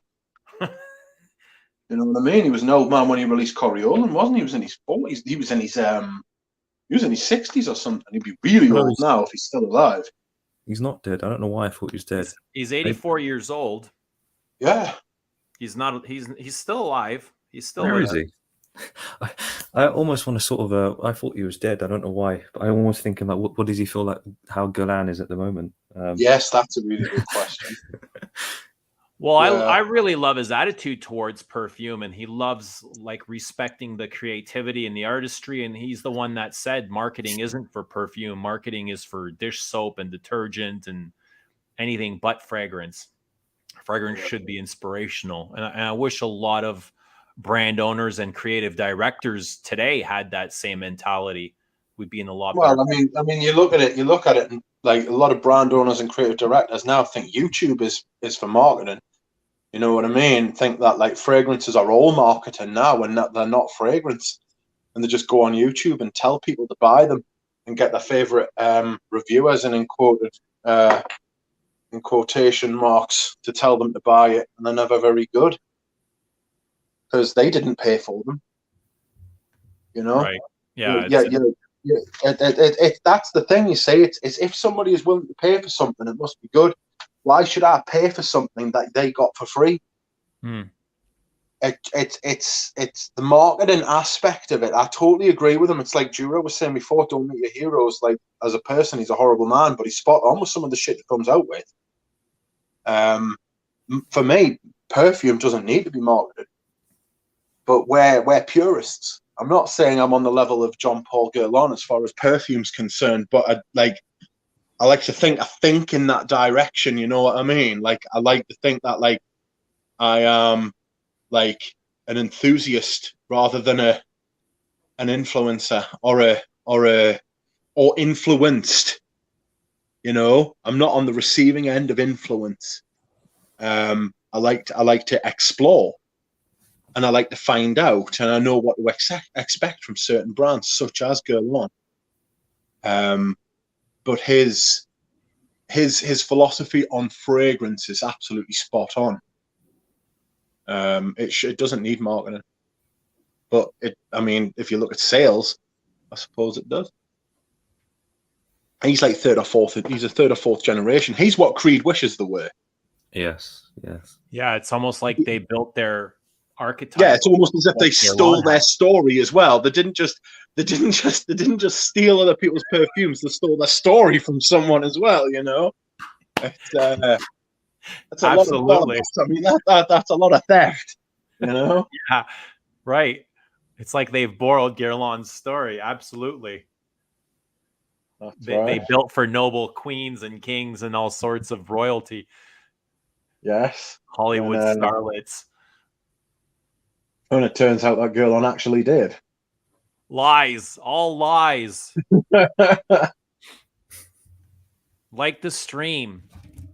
Or it's like all lies. Like the stream for Eugene. Like the stream.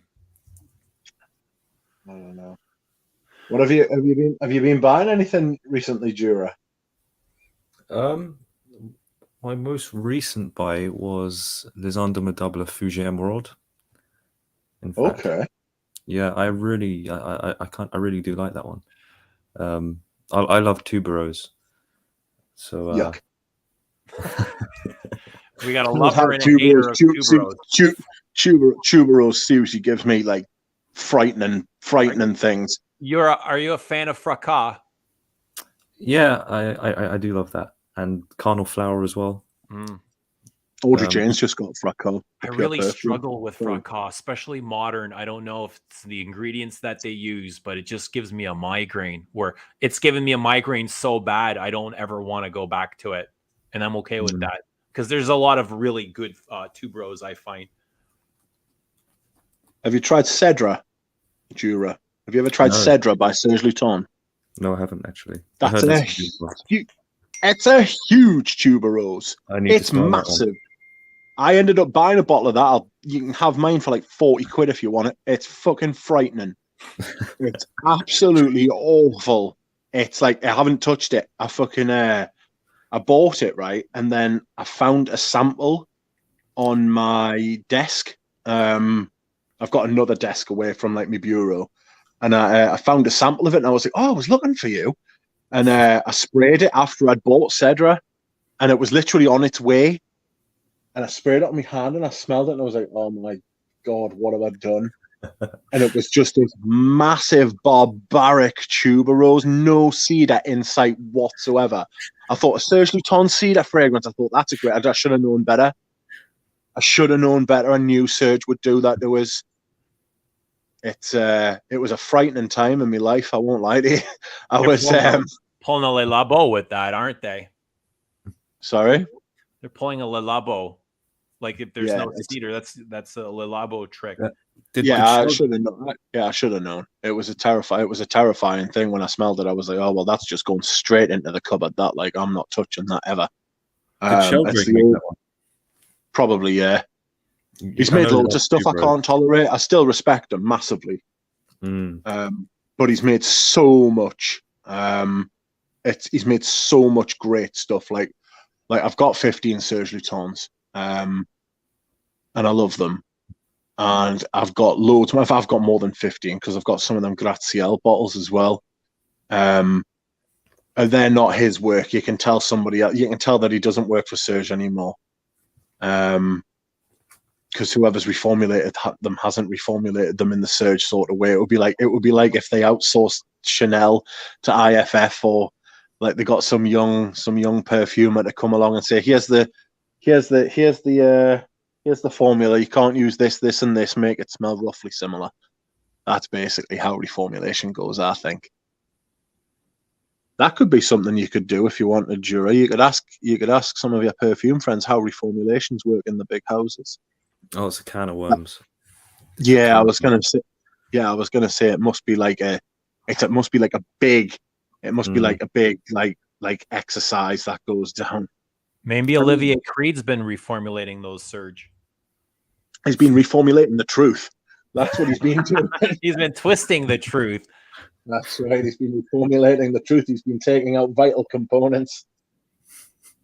You know, now that I think about it, we had you remember the interview with the guy from Le Parfumier?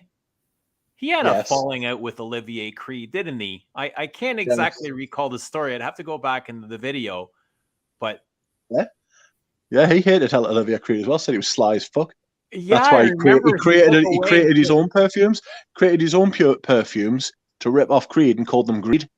And I think that's fucking. And he's making a fortune off of them. But Creed had gotten Le Parfume to distribute his fragrances in Canada and the US. And once they had built a name for himself, for Creed took those rights away and put them in the Neiman Marcus in bigger stores and kind of screwed Tony over, didn't they? Yes, that's exactly what they did. The scandalous bastards. Wow. I visited a perfumery the other day, and they have a little section of funny perfume bottles, and they have that bottle of Greet. You know the fake knockoff of Creed Aventus, Greet Adventure or something like that. Oh, it was hilarious. The smell of it. I mean, it smells like Aventus, but a white version, like a baby white version. It's hilarious. So you're talking about Tubros being one of your favorite notes. I think Tubros is for, and I don't want to put Rich in the spotlight here, but Tubros is like something you'd consider like for true fragrance enthusiasts because it can be challenging. It's not the easiest note to register, strong. Is it?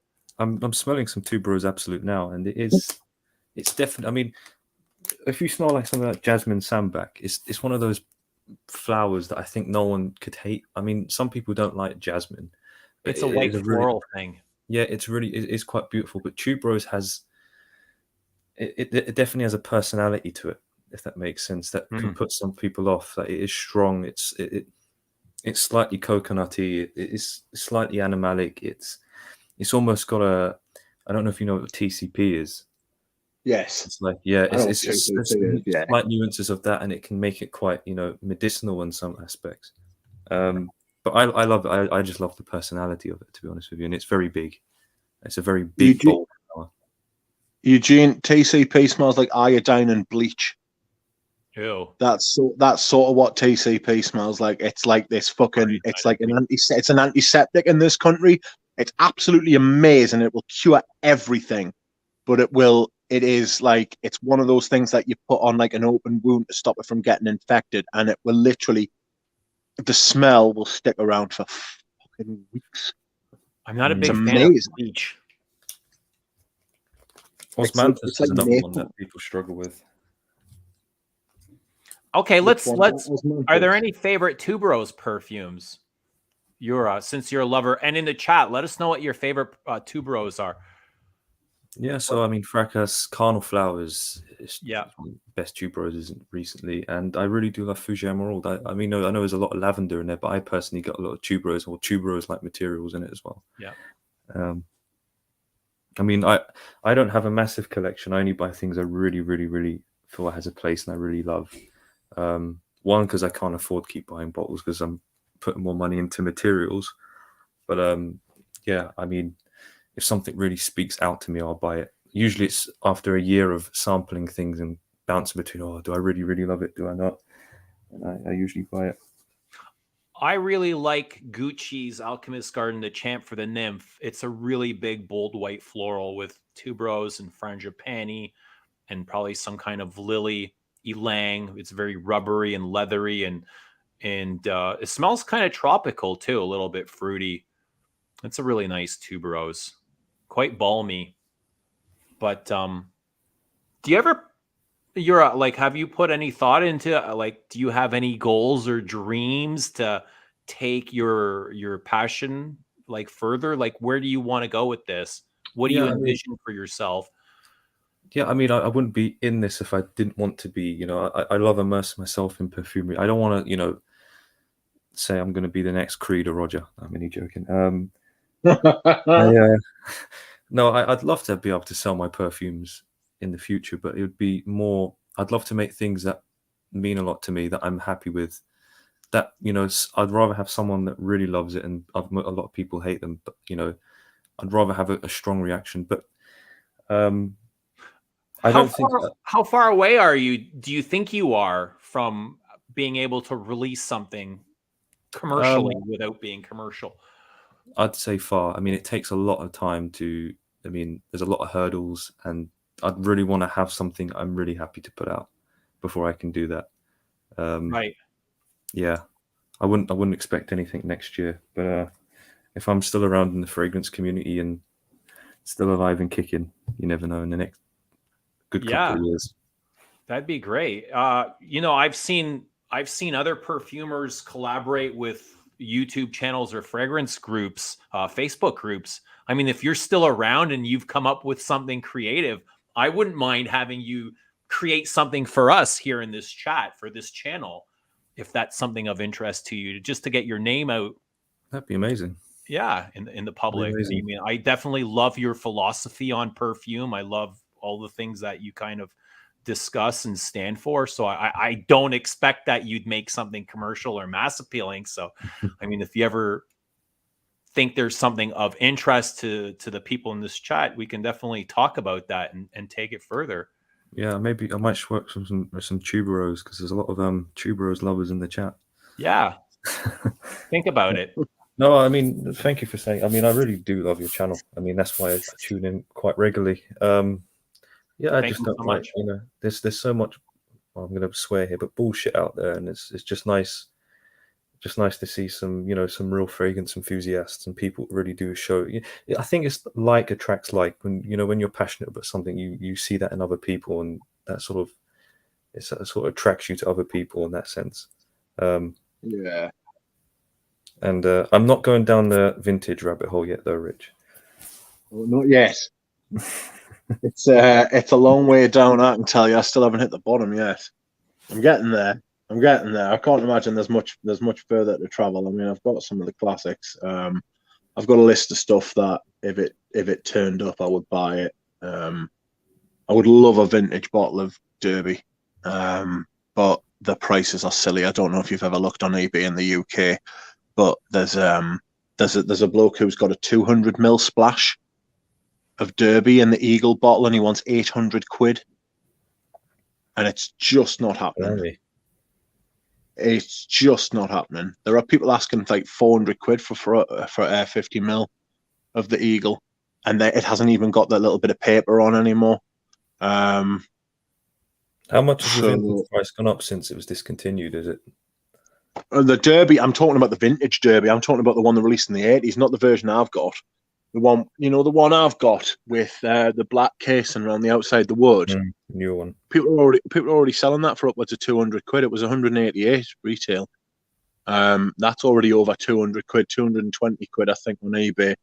And the vintage, the Eagle bottle, which was the first one, that's going for, like I say, like £400 for like 50ml in some cases.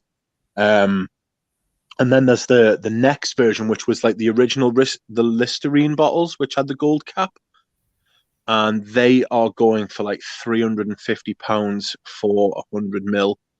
and even that's silly, you know. So it's a nightmare. It's I would love to get a vintage derby, but I managed to get a 30 ml little tester thing from Enchanté, and he only charged us like 70 Canadian or something silly like that. He could have charged us 10 times as much if he wanted to. But I've managed to get a little bit of that, and that shan't leave me grasp. I've got the thing is, I really like. I think when you collect vintage, you've got to have a predisposition to enjoying older things anyway. Like I bought me gong, you know. I've got me gong, and me gong's like 100-year-old Chinese gong, you know. It's like I just like that sort of thing, and then I crossed it with Perfume, which I really love as well, and it's just like two things that you love, just crossing swords, you know.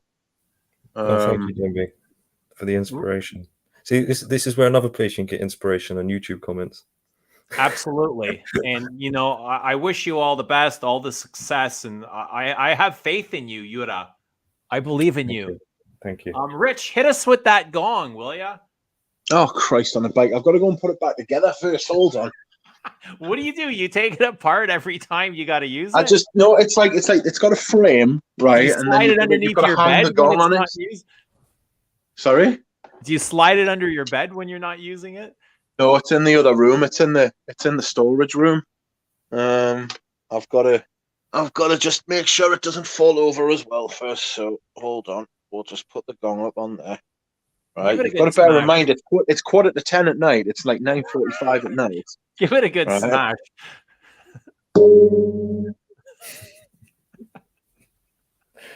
I can't believe you. You know when Rich told me he bought a gong, I thought he bought something like a 6-inch gong like this. Right?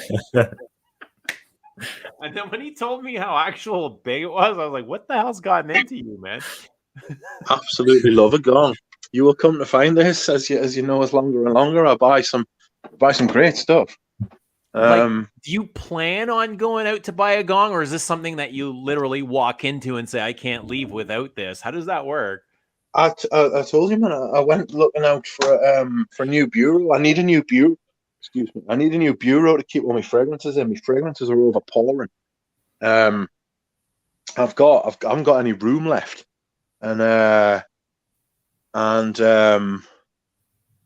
went to an auction. I went to an auction because they were selling like antiques, and they were selling like fine furniture. I actually found like a desk sort of thing that I wanted, and then I looked at what the estimate was, and it was like between £4,000 and £6,000, and I was like, "You fucking keep that." I'm not paying $4,500 for a desk, you Burke. I don't care who made it. And I was just walking around the auction, and I just seen it, and I was like, "Oh my God!" I was like, "There it is." And they were like, "What?" And I was like, "It's a gong." And it was like, I've got to have a gong, haven't I? Do you know what I mean? I looked at what the estimate was. It was between like 300 and 400. I thought, you know, I could do that. I can do that, and not be in like dire straits. Like I could buy a gong. Now I've got a gong. Right, and it won't. I went looking for it. That's where I got the compliment. The first and only compliment I've ever had. I think I've had other compliments. I just can't remember them. See, Jim Murphy says, sounds like the gong lost its top notes. The fucking cheek of it. The gong has not lost its top notes. Outrageous. There was a lot of comments in the chat about oak moss. Do you guys like oak moss? I do. I'm a big fan of oak moss. Yes. Yeah, I do. I really love it. It's a shame it's so prohibited. Yes, that's one of the reasons I collect vintage. I collect vintage to protect, like to release the oak moss. I can understand why it's prohibited though, because it can create some horrible, nasty rashes on people. Yeah, I mean, I've got a vintage bottle of Quorum. Quorum was another perfume that came out in 1981, and the Quorum I've got gives me bad itches. Literally, I sprayed about 3 sprays on us, and I was itchy. But it wasn't where I sprayed it that I was itchy. It was like I was getting it in my wrist and on my hands, like where I just had to have it. So I just spray it on my clothes now. And I take it, but I take an antihistamine every day anyway. So that helps as far as itches and stuff like that are concerned. But I do appreciate the fact that like natural ingredients can cause like Allergies? rashes, and I do accept the fact that, like, you know, science says that these things can cause cancer in the long term. Like that's why they're not making Nahima anymore, the pure perfume. There's part of the rose that they use, which is apparently carcinogenic. And they were like, look, we can't make it anymore because it's so reliant on rose and this type of rose. Does that mean I should throw out my Nahima Parfum before I get a rash? See, this is the thing. You see, should you throw out your Nahima Parfum? It's up to you. I collect these things because I want them to have somewhere to live, and I want them to not go to waste. And I happen to think that they smell nicer. And I want to wear these things, you know. I prefer the old style of perfumery to the modern one. Yeah. Audrey, send your Nahima to me. You shouldn't wear it. It's not good for your skin. What about tree moss? Everything in moderation. Is tree moss different than oak moss? Tree moss. Rudy's saying Celine uses tree moss, and you see it quite often in the ingredients list on the back of perfume boxes. Is there a big difference? I mean, there must be if they're using it. I use oak moss. I use an IFRA compliant one. I think I said in the beginning of it, I got a non-IFRA compliant one. It's a 12-year age one. Obviously, I can't use that, but it's just nice to have around. It's a shame I can't use it because it's got so much lovely depth to it. I think mainly because of the aging process. But yeah, you have to be careful of oak moss because it is so prohibited anyway. Yeah. See, Rich wanted a gong, and he got a gong. Which what's Aroma from Heaven saying? What can get expensive? Gongs. Yeah, I imagine the gong will be worth a lot of money. It's an earliest 20th century gong. I mean, it's not an ancient gong. A vintage. It is an antique. It's an antique gong. It's a vintage gong. What do you think they use the gong for? It's to summon people for dinner when dinner's ready. That's what it's for. You can use it for perfume too. I can use it at the beginning of videos. Let people know that you're applying Kuros. It's like a reminder or a warning, a gong warning. I'm getting the Kuros. I will use it for my gonging purposes. And I will gong and how. It'll be. I might use it versus. I might use it at the beginning of videos. Or maybe it's at the end. People have to like stick around to the end.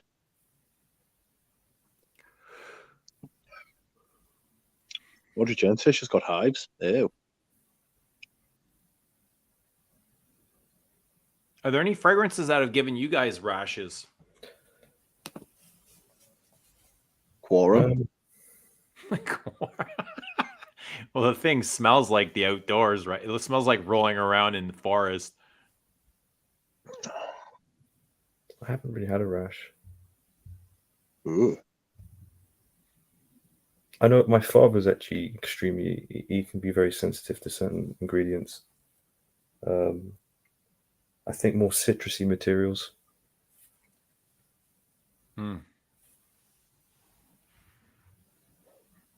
I like lavender. Like, what's your experience of working with lavender, Jura?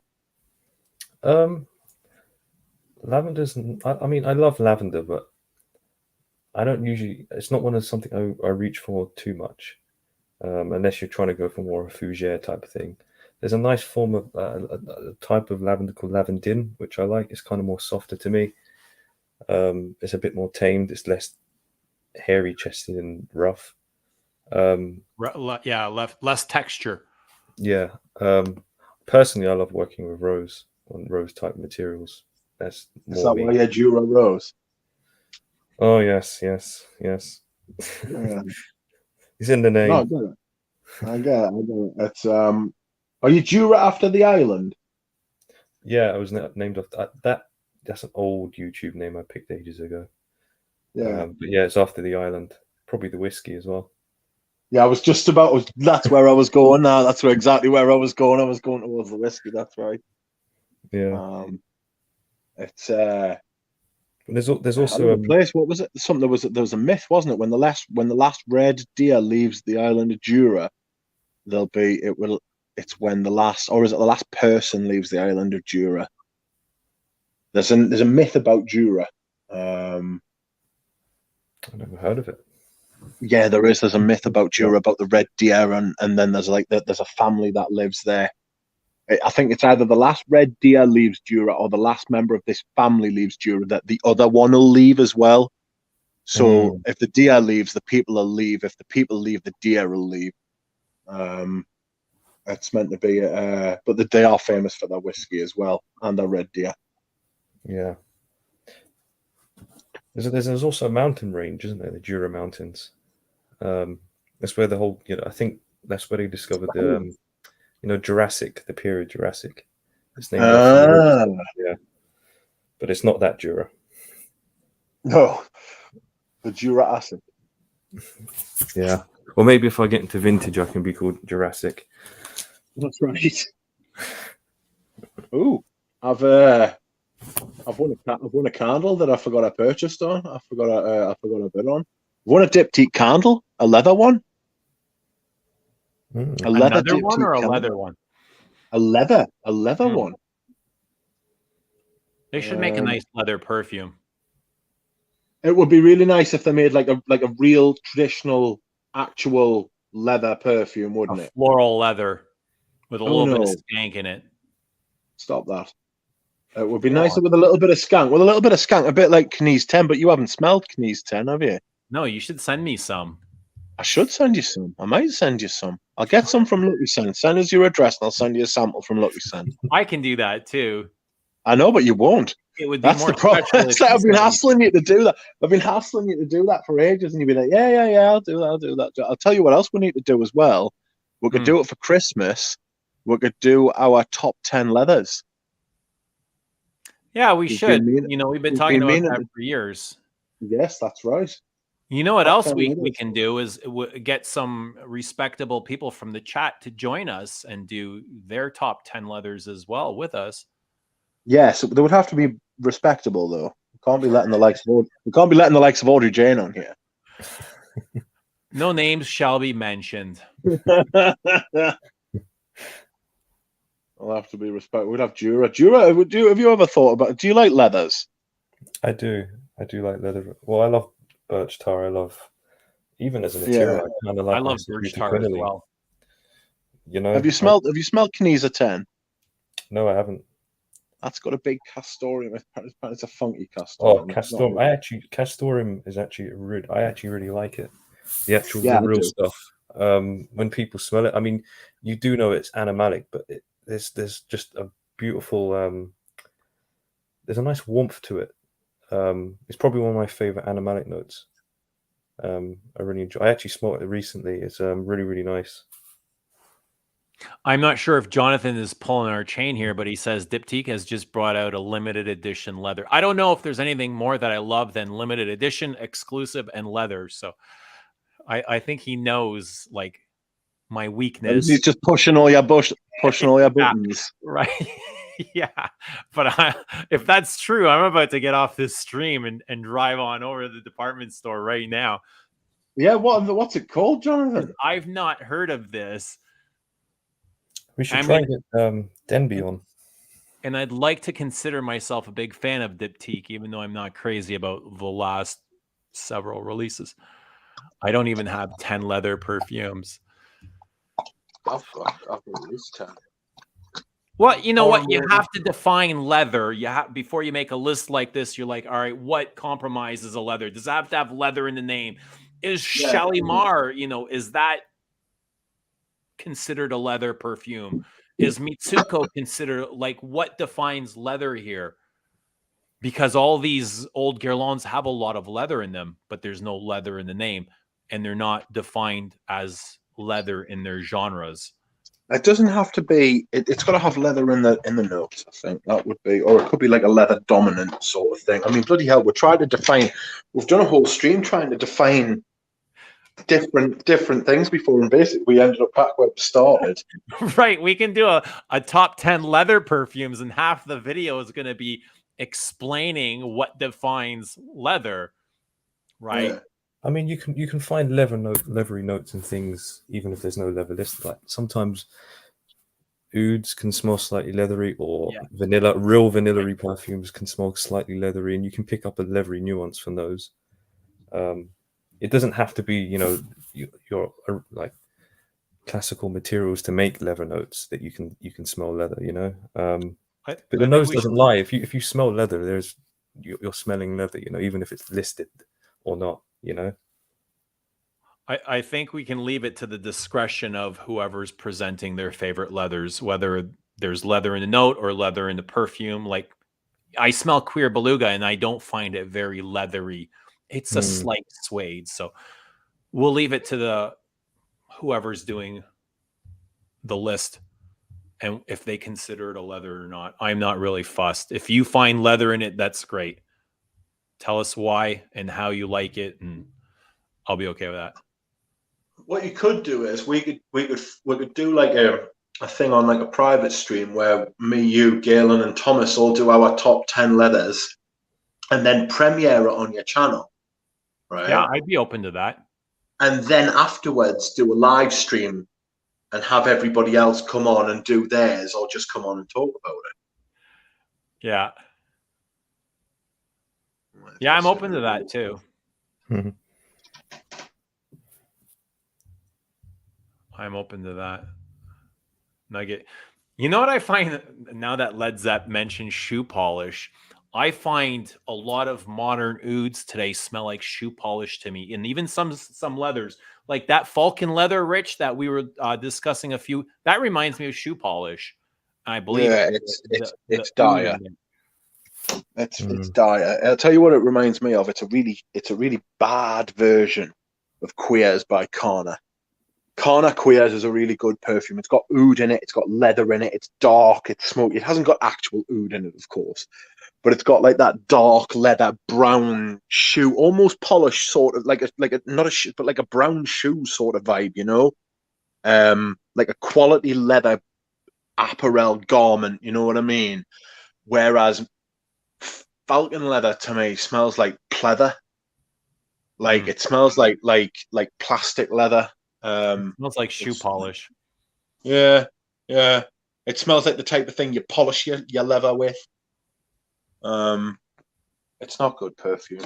Sorry, Joe. I love Joe, but bloody hell, you can't win them all.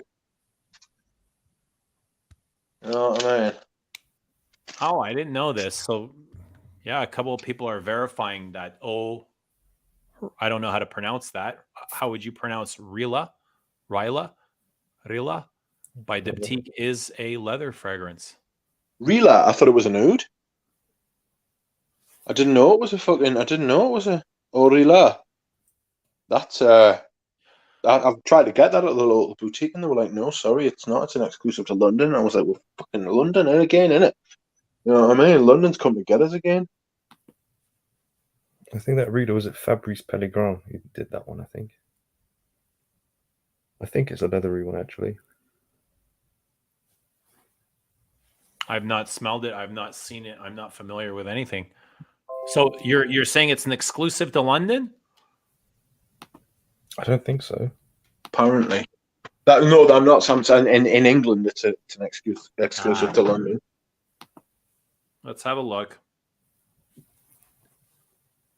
So I can't get it at my local boutique, and they were like, "No, we can't get it. They only have it in London."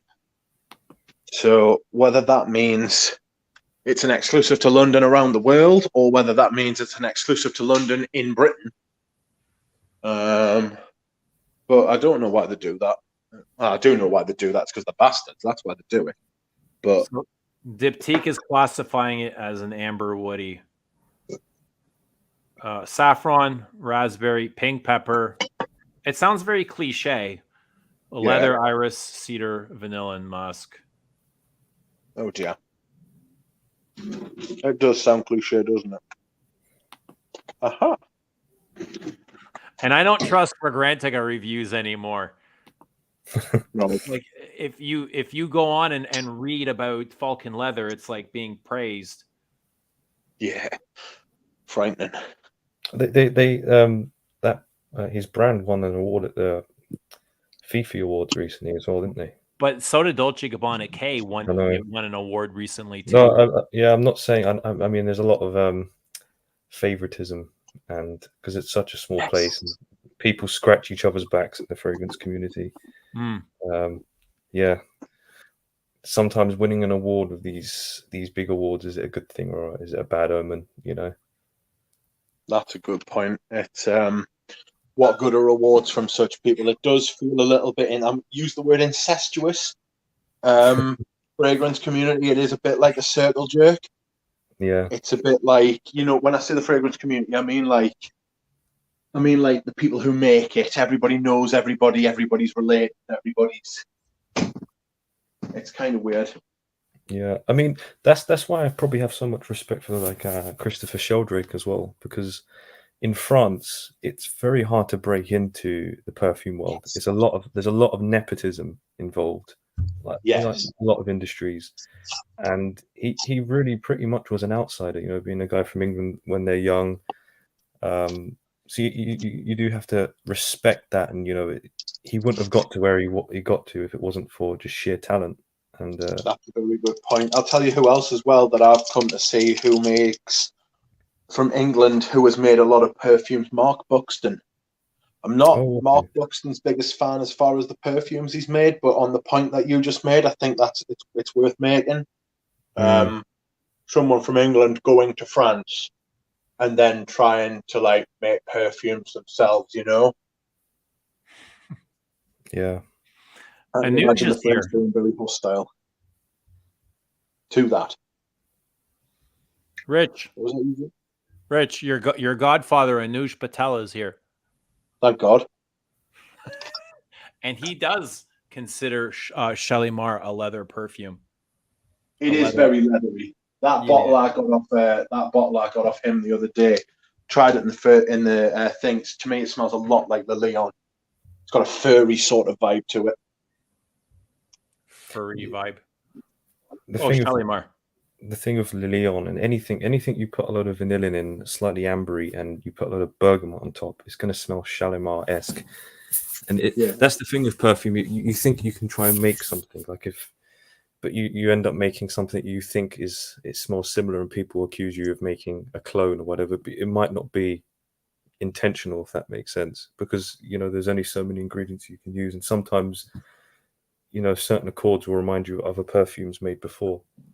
It's quite hard to be sometimes. Do you think when Chanel was creating Le Lion, they knew how close it was or similar to Shalimar? Or you couldn't be unaware of it. Yeah, you can't not know. Or do you think maybe like that's kind of even a selling point for them because they knew people would discuss this? I mean, it's not an exact clone. I wouldn't call it a clone, but it is, anything you kind of make a similar genre, it's going to remind you of things. So, yeah, I mean, it's always going to be compared to Shalimar because of the similarities. I mean, at Chanel, they probably, they are aware of Shalimar. It's a very famous perfume, and they obviously don't want to make a copy. I think there's enough going on to make it Le Lion. It's not Shalimar.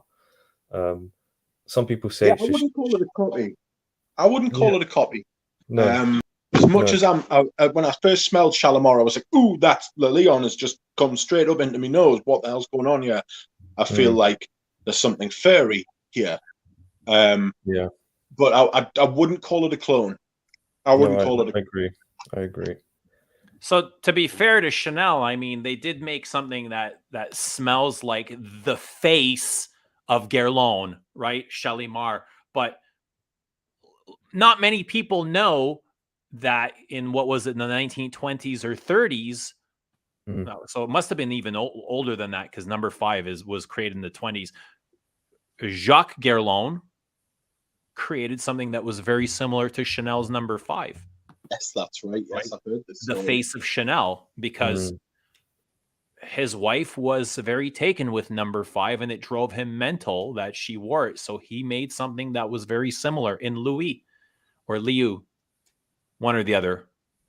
Yeah. I think Le Lyon's got a lot more, it's more ambery, there's a lot more labdanum in it, definitely. Right, very smoky. Yeah, and I think if you love amber, if you really like amber, I'd say you probably prefer Le Lyon to Shalimar, maybe. Yeah. You probably, you know, if you was to choose between the two. I don't think they was intended to make a copy at all. I think, as I said, how it's structured, the perfume, there's going to be that sort of that comparison, but it doesn't mean it's a copy. Well, if you know Shalimar, you know it's bergamot and vanilla, and that's not what Le Lyon. Le Lyon is more lemon, and it's not really vanillic. It's not as vanillic as Shalimar. It's more woody notes and labdanum. It's more lemon and labdanum than it is vanilla and bergamot. Yeah. And of course, there's going to be similarities when you're comparing two genres. Or a fragrance from one genre. I suppose a lot of vetiver perfumes get compared. You know, people will say, "Oh, that smells like Guerlain vetiver." Or, absolutely. You know, it's a very similar situation, but you know, it's just that really classic combination of having vetiver and a lot of good citrusy top notes at the top to hide that sort of vegetable aspect of the vetiver. It works, you know, and sometimes it's like cooking. Some things just work together, you know, and it's you can't go wrong with it. But it doesn't mean you can't make it your own. So is there place in a collection for both Shalimar and Le Lyon? Yeah, I do think. Yeah, I think. Yeah, definitely. I agree. As similar as many people make them out to be, I think they do different things, and they're both worthy of any collection. Yeah, I think not mine. We weren't asking you. We were not asking you. Let's ask the gong what the gong thinks. The gong says bong. Right. I can't bash it, man. It's like 10:10 at night here. I can't bash it after 10 o'clock, man. I get arrested or something like that. Like possession with intent to hassle. Yeah. Denby makes a good point about Mitsuko and Coty Sheep. Right. I mean, it's just going to happen. I mean, some perfumes create a genre and then some build upon it and improve it. I mean, pretty much every fougere is built upon Fougere Royale. You know, that was the first of its kind and it created a genre. So it's always there's always going to be comparisons. You know, that there's these sort of families. Unless you're creating really indie, quirky, unique, different perfumes, you are going to get a lot of similarities. And the sheer amount of perfumes being released, I mean, is hard. It is harder to stand out. Absolutely. Like I just revisited Pasha last week, and I was like, this really reminds me of Beau de Jour. And it's not because Beau de Jour probably try to copy Pasha, but they're both, you know, fougères with lavender and cumin. And similar notes. So it's, you know, when you're to me, a lot of sheepras, a lot of like pure sheepras, a lot of pure sheepras smell almost identical. I know they're not, but it's because I'm not really into sheepras. The only sheepras I really like are leather sheepras. Dude, everything you wear is a sheepra. All those. I love leather sheepras. I love leather sheepras, but I wouldn't. I suppose maybe the floral sheepras is what I really don't like. I smell some like Bala Versailles and stuff like that. That's like got that pissy floral sort of thing. I'm not into florals. Like when you were talking lovingly about tuberose before, I was like, ew.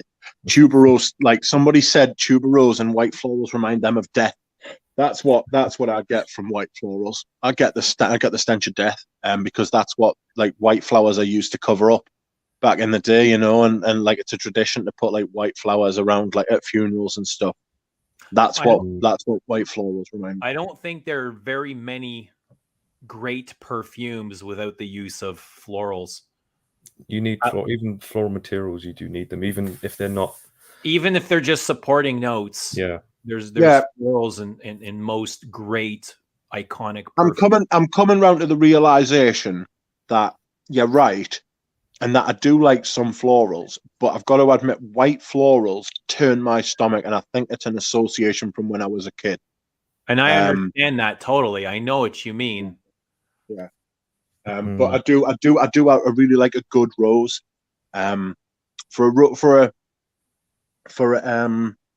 For a floral centric perfume, you know, where florals are like the main thing going on, it's got to be really good. Like Kazemi by House of Matriarchs, like a rose perfume, and it's really good. That's the sort of thing I've got to have if it's going to be a floral centric sort of perfume. You know, I've got to really like it. I've got to really like the rose, and I've got to like what it's like mixed with and stuff like that. I can't take like an average rose. I know nobody likes to think of themselves as having like average taste, you know, but I can't take just like designer roses. You know, that Toy Boy, that's a huge rose perfume. I just can't hack it. No, I really liked it. I really liked it the first time I smelled it, and then the second time I smelled it, I was like, "This is gross. How dare you?" So you like rose as a supporting note? I like rose when it's. I like a big rose, right? I like rose being the center if it's exceptional, but I don't have a lot of like rose perfumes because I'm not a big floral fan. So I don't mind rose being in a perfume. It doesn't detract from it, and it can often boost it, but I don't have many rose centric perfumes. Don't have many rose perfumes in my collection. Does that make sense? Like where the actual floral or the flower is. Right. It's not just rose; it's other notes as well. Where the flower is the main star of the show. Like I smelled that Nahima. That Audrey Jane got. She said I could smell them, and I smelled the Nahima because I needed to know what it was all about. I smelled it and I was like, "This is beautiful." I can't appreciate them and still not really like them. Like I had a lot of respect for that Nahima, the pure perfume that she got. That was a big, buxom, beautiful rose perfume. It was beautiful. Beautiful is probably the best word for it because it is beautiful. But do I necessarily want to own it? No, not at all. So what do you think of things like Noir de Noir or Lyric Man or Portrait of a Lady being like Portrait of a Lady is great. I've got a big bottle of that. Love that. Noir de Noir, I like it. I won't own it because it's not good enough for me to spend. It's not that it's not vintage. It's just that it's not. For me, it's got to be better for me to buy it as a rose centric perfume. You know, it's got to be better than that. Like Portrait of a Lady is better than Noir de Noir. And that's why I own a bottle of Portrait of a Lady. I think Noir de Noir is actually underrated for what it is. Like most people, when they think Tom Ford, it's like Tuscan leather, tobacco vanille, oud wood, which I think is a horrible perfume. And Noir de Noir rarely gets like tossed into the conversation. I think Noir de Noir is an exceptional perfume. I'm probably similar as Rich. The only note that really I don't get along with is honey notes in a strange way. Like a really sweet. Yeah, I don't know. There's something about it that just puts me off a bit. Like, I own a bottle of Lanval, and sometimes I can take it, and sometimes I just really can't take it. Yeah.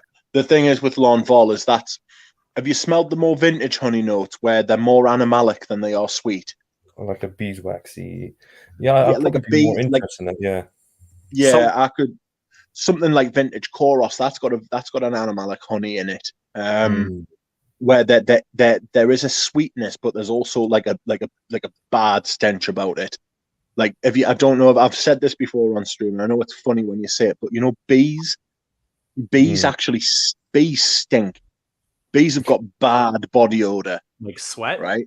Oh, I don't know if the sweat, right, but whatever it is, they fucking hum, right? The absolutely reek. If you ever smell a bee, they've got a bad odor about them, right? And that's where the animalic vibe of the honey comes from.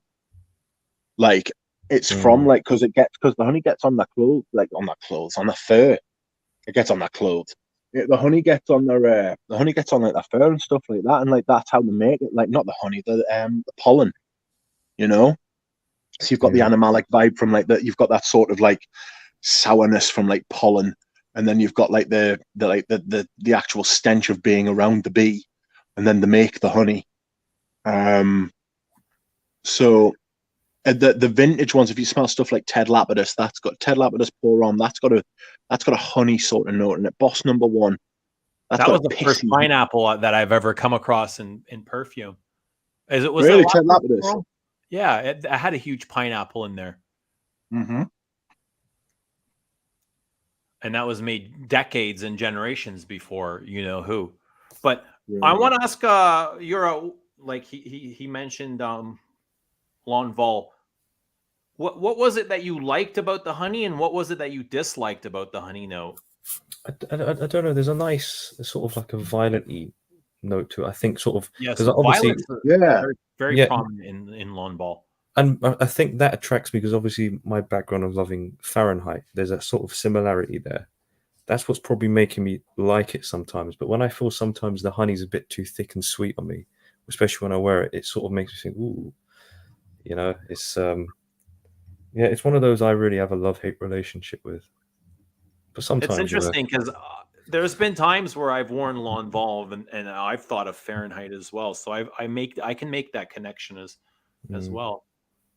I probably feel the same way about Lonval as you do with Monsieur from Frederick Mal. If that makes sense. Okay, me right. like undecided. Are you talking about me? Because I'm undecided about that. I still don't know whether I like Monsieur enough to buy a bottle or not. I like Monsieur. I don't think it's necessarily a great fragrance, but I do enjoy wearing it from time to time. It's more of a guilty pleasure than something I'd call a masterpiece. That's for sure. You know, for me, Monsieur is now not a patchouli perfume, and it is an incense perfume. Okay. I don't get much patchouli from it anymore. I get a massive dose of incense, a massive dry, dusty, stuck in the back of your throat. You're choking, lying on the floor, gasping for air, sort of like dryness about it. It's I remember wearing Monsieur to work one day, and somebody said I smelled like church. Yeah, it's hugely incensey. I get a lot of booze from it. I think it's quite boozy, especially in the opening. It's quite boozy. Right. Yeah, I get that rum. That rum and the tangerine are beautiful. I really like the top note. I do feel like that dryness is that sort of dark dryness is a really good woody amber. Woody ambers have been used really well in Monsieur. Yeah, the synthetics really show up in that perfume. Yeah. Yeah, so that's like a class, like a clinic on how to use them, because woody ambers are everywhere at the minute. Yeah. I can understand like some people say they don't like woody ambers, and if they smell that they might think, oh, that's a bit too much. But in a way, I think it needs them, Monsieur. But yeah, I think that dark dryness comes from a lot of Amber Extreme. To be honest with you, I think Frederick Mal uses a lot of Amber Extreme anyway. The Moon has got a lot of Amber Extreme in it as well. Yeah, I get a lot of synthetic notes from the Moon. He uses a lot of synthetics in general. Yeah, synthetics are not bad. I mean, no. A lot people look at them like the devil, but I mean they're needed. They're needed. Absolutely. Yeah, I'm coming around to that. Yeah, I think that you can't, having smelled all natural brands like Matriarch and a couple of others, you can really tell when they don't use synthetics, and you miss them when they're gone. Yeah. That's probably my position. I really like. I mean, I'm sitting using Matriarch because I don't mean to beat her with a stick, because some of the stuff's really good. Like Kazimi's brilliant, in my opinion. And she's got a couple of other ones that I really like as well. But I got them sample sets. I sold the sample set that I got, and I did the first impressions video. I sold it to someone, and I'd smelled them, and I came away with the impression from them. I got a really strong aromatherapy vibe from them. One big central note, and then some other notes around that, sorting it like a really, like, I don't want to say a low quality blend, but like a rudimentary blend. Do you know what I mean? There wasn't a, like, you can tell she hasn't got access, or she's not using synthetics to round stuff out and make little, like, plug little gaps and do like the little tricks that like master perfumers have got. And it sort of backs up what I say about like self-taught perfumers, in that you really do need someone from externally to like show you like things that are like you wouldn't be able to figure out yourself. You know, Yes. that Yeah. sharing of knowledge is very important, I think. Absolutely. I mean, even for myself, I try and talk to as many other perfumers as possible, because Yeah, I think there's a lot of know-how and really interesting things to know that you probably would never find out. You could be making mistakes.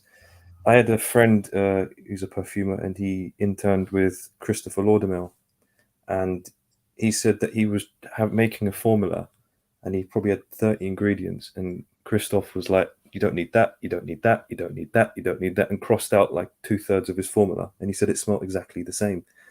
So, things like that, you're putting in things that you don't really need because they smell similar anyway. Yeah. Was there a question there for me? Yeah, or even for Rich, if you want to answer it. What are your top 3 ouds, and can the soft-spoken perfumer, I imagine he's talking about you, give his thoughts on Frederick Mull the Moon? Yeah, I mean, you wanna go go first, first, Julian. You guys. No, I guys need to think. right back. I need to the think. moon. I actually like the moon. Someone described it to me as it smells like a banana in a sewer, which I thought was an interesting. An interesting. I actually really like how the slightly skunky oody top note is counterpointed with the sort of very sour raspberry. I find the top quite Yes, nice. It I does dry really down like raspberry. Yeah, it dries down very leathery to me in a Yeah, way. Quite dry, leathery, incensey. Do I think it's overpriced? Yeah, it probably is. Oh, Um, God, so bad, the pricing on them, isn't it? yeah, It's really, really loud, the pricing. It's hard to justify perfumes going to that price. I know, like, precious materials, and I know, but it feels as though they are. It feels as though it's not a cash grab, but it's almost like an exclusionary thing. Yes. Do you remember?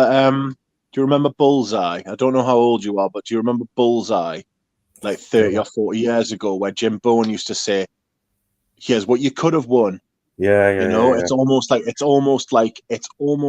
they're saying, "This is prohibitively expensive. Doesn't it smell nice? Now fuck off. You can't have it."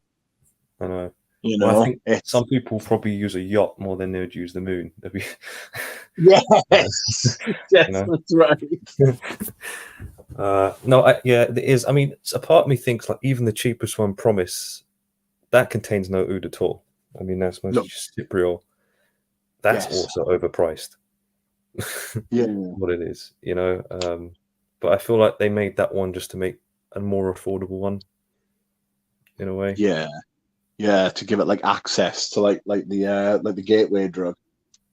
Yeah, but I mean, Like, I'm not the judge. If someone really loves the night and dawn, and they have the means and they're comfortable to pay for that, I mean, everyone's entitled to do what they want with their money, yeah, I totally agree with Hey, that. Totally agree with that. If somebody wants to go and spend that money, I've just spent a lot of money on like a massive vintage haul, and that's what I wanted to spend my money on. yeah, It's what money. Maybe we'll get into like philosophy now. It's like what money means to you. You mm, know, for me, I couldn't have spent that money any better. For other people, when they turn around and say, "Well, you could have bought this, that, and the other," and it's like, "Well, no, you would have bought this, that, and the other. Yeah. I wouldn't." Perception. Exactly. Yeah. Perception Exactly. is everything and nothing. mm. But as far as the moon goes, I think it's in the same vein, brilliant and horrible at the same time. It's like I love wearing it and it's fun, but I also can see into, what goes in there. And a lot of the times the synthetics they're just like harping at you. They're very brash and bold. And as much as I love wearing it, I'll never consider it like one of the great perfumes. I'll never consider it like a brilliant masterpiece. No, it's made to be powerful. Yeah, It it's a fun perfume, and I don't take Mm. it very serious though. Yeah, that's what we spent hours discussing. I've just remembered what makes a masterpiece. We did a whole stream talking about what made a masterpiece, and we ended up back at the beginning going, don't know. You know what I mean? We're going to have to agree to disagree. Mm. Yeah, totally. You know what? It's fun. It's loud. It gets a lot of attention. It smells good, but at the same time, the construction to me feels kind of sloppy. Yeah, quickly. Like it was done quickly. Yeah, it doesn't move me in the way that, let's say, Mitsuko or Shalimar or even like, let's say, Dante Bra will, which is a completely different perfume. Yeah. Oh, that's fine. I need to put you on charge. Sorry What about was the that. other question? Top 3 ouds. I'm not the guy to answer top 3 ouds. I'm not an oud fanatic, but I like the Frederick Mull ouds, as overpriced as they are. What about you guys? Any favorite ouds? Did you guys answer this already? I didn't know because I can't. I'm sort of thinking. Are you an oud guy? I like oud, but I haven't. It's very expensive. I haven't really got into it yet. Right. I'd love to. I know. I really love Towers oud. I know Rich hates it. Yeah. I really like it. Yeah, I love it. Smash that gong, Rich. I can't smash it, man. It's 8:30 at night. It's 10:30 at night, man. Just imagine a rewind the stream and then think of it like, just repeat it like that. I can't actually play the gong now, but no, the tower. Oh, do you get the rubber vibe from it, Jura? I can see that, yeah, but I don't know. Maybe I'm not as bothered by it, if that makes sense. Like, I don't know. I there is a sort of like burning tiredness to it. I think that's just the. But what I respect about that is he lets the oud shine a bit more. He's not trying to counterpoint it with. I think there is rose in it, but he's not putting a load of rose in and saffron and your usual suspects. He is trying to make the oud shine a bit more, which I like. Have you noticed the oud in Abbey Rouge Eau de Parfum? Because they claim to be the first to use oud in Western perfume before Tom Ford. Tom Ford's 7. The I've heard tell that the Balenciaga Pour Homme had oud in it, but I don't know that. It's not a listed note anywhere, but it does smell like a dark wood. Dark wood, yeah. Like Western oud is all about perception. It's not real oud. And I can't imagine Abbey Rouge having real oud in there too, just as much as M7. It's perception. It's just kind of in the name, in the description of the perfume. And it's an accord built of woods and smoke. Yeah. And that's what the artist wants you to perceive. So it's like Tom Ford was probably the first to use it in his marketing. Yeah. Or Guerlain claims the same. I'm not sure what the release dates of Abbey Rouge, Eau de Parfum, and M7 are. How close were they to each other? Abbey Rouge was 10 years before M7. Abbey Rouge, the Eau de Toilette. Oh, you're talking about the Eau de Parfum. Eau de Parfum.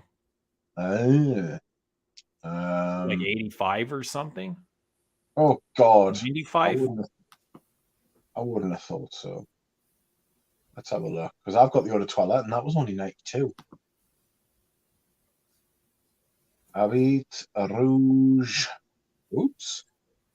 Eau de Parfum, the men's one. Yeah. Here it's saying 1965, but I don't think so. 1965, I wouldn't have thought so. And if it was 1965, they wouldn't have even heard of oud at that point. Oh, what a top notes. Vanilla. This perfume reminds me of Shalimar. Not sure about that. Well, that's probably because it was inspired by Shalimar. Yeah, it's like the men's Shalimar, isn't it? Yeah, I think Mike V's right. Creed was the first to use oud in 1893. Yes. Mike V always comes through in the clutch, eh? We can count on him. This guy's full of everything except for the correct answers. Yeah, Yana's on it too. Creed used it first. 1492. That's a bit late for a Creed. It is a bit late for a Creed. I don't know. Niskovic. When can we expect the oud trend to take off? I mean, Go away. stop. Just go away. Yeah, like scram. I meant to take off. I It'll know. be coming. Yeah, I know some people will say they think it's done and spent, and I can kind of believe it. I think most houses now have done an oud, so I can't see them doing another oud. That makes sense. Yeah, I think it's been the decade of oud and pineapple, hasn't it?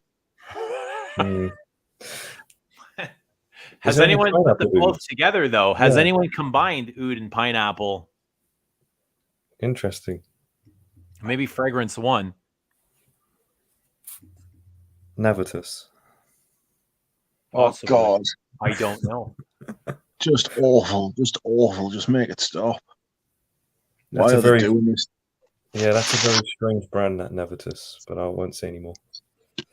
Yeah, do you know anything about it? Like behind the scenes stuff. Yeah, I know some people know it, and it's shady. Yeah, it seems shady. It's just as shady as I think as Montal, to be honest with you, of him changing his name and etc. and stuff like that. Montal's been changing his name. Yeah, I don't think his name's not Pierre Montal. I think he's changed his name twice. Oh shit! Do we know Yeah. why? I don't know. He might be on the run. Is he? Yeah. Is he? Hiding from the IRS, probably. He looks like the French Terminator to me. You haven't seen it? I've not seen him. He can't blend. He can't blend to save his life. He just puts like 3 ingredients in and says perfume, and then that's it. And people Yeah, love it's it. like they're blending road tar or something, like asphalt, not perfume. Yeah. It is. It's crazy. It's 3 ingredients, and usually one of them is like a synthetic oud. One's oud, one's rose, yeah, and the other's an amber max. Yeah. Yeah, I'm not one for judging bottles, but them Montal, I've never smelled Montal, but the bottles look terrible. They're like hairspray to me. Yeah, the canisters. Yeah. Right. I can't get on board with that style either. Not for me. Anyway, we're past 3 hours for a bunch of guys that said we'd stream for a little bit. Rich is like, I'll stream for a bit. Yours like, I'll come on for a bit. A bit. How you guys feeling? I'm not too bad. I mean, it's only 10:30 here, so it's not as late as some of the lives on this one. How is everybody in the chat feeling? You guys okay to keep going, or Rich, how you feeling? Rich is asleep. No, I'm not. I'm still here. Just blowing my nose. Wiping his gong down. Wiping me gong. No, I was just blowing my nose. I didn't want everyone to hear us blowing my nose. What's your mom say about your gong? She just laughed at first, and then I think she's like, "Why the fuck have you bought a gong?" And I was like, "Well, I bought a gong because it's my money. I'll buy a gong, bitch." But and it's like, if it's I know you didn't mean that. She had the money to buy a gong. She wouldn't buy a gong. Put it like that. But you've got to have a gong, I reckon. I mean, I've got a gong now, so there we are. I just saw it and thought, fuck me, there's like an actual gong before. Is this a gong I see before me? The handle towards my hand? You know what I want to know is how many people are now going to go out and buy a gong because you got one? People are raging. People are gutted that I've got one and they haven't. Devastated they are. Is anyone else going to go and buy a gong? Big gong. Ooh. Get gong. Good night, Audrey. Good night, Audrey Jane. Audrey Jane, check your emails. I've sent you one. Good night, by the way. Oh no, she has. She has checked her emails.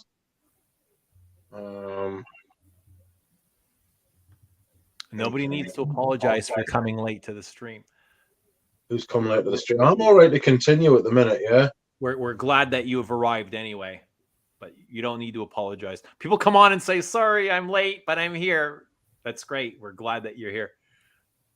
But I understand people have lives, and streaming is not the meaning of life, even though it was one of the titles to a stream. Do you think Andy Tower is one of the best self-taught perfumers? Possibly. I'm sure he has some training, though. I don't think he does. It doesn't. No, I think he's definitely most famous. Yeah. Yes, that's a good point. Yeah. But also, I mean, amongst us anyway. I think Coty. I don't think did he have any perfume training. I know he used to make his perfumes in his kitchen sink. Who's that? Coty. Like from the early 1900s? Yeah. Sounds shady.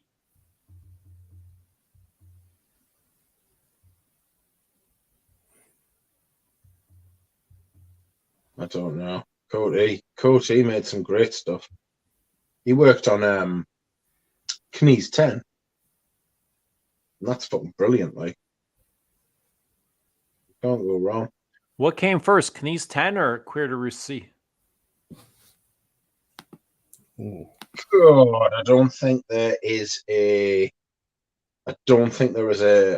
year of release for Knees 10. It just says early 1920s or 1920s. So you would probably have to say Queer de Russie, simply because it's got a release date and the other one doesn't. Fritz saying Mielig is better than Tower.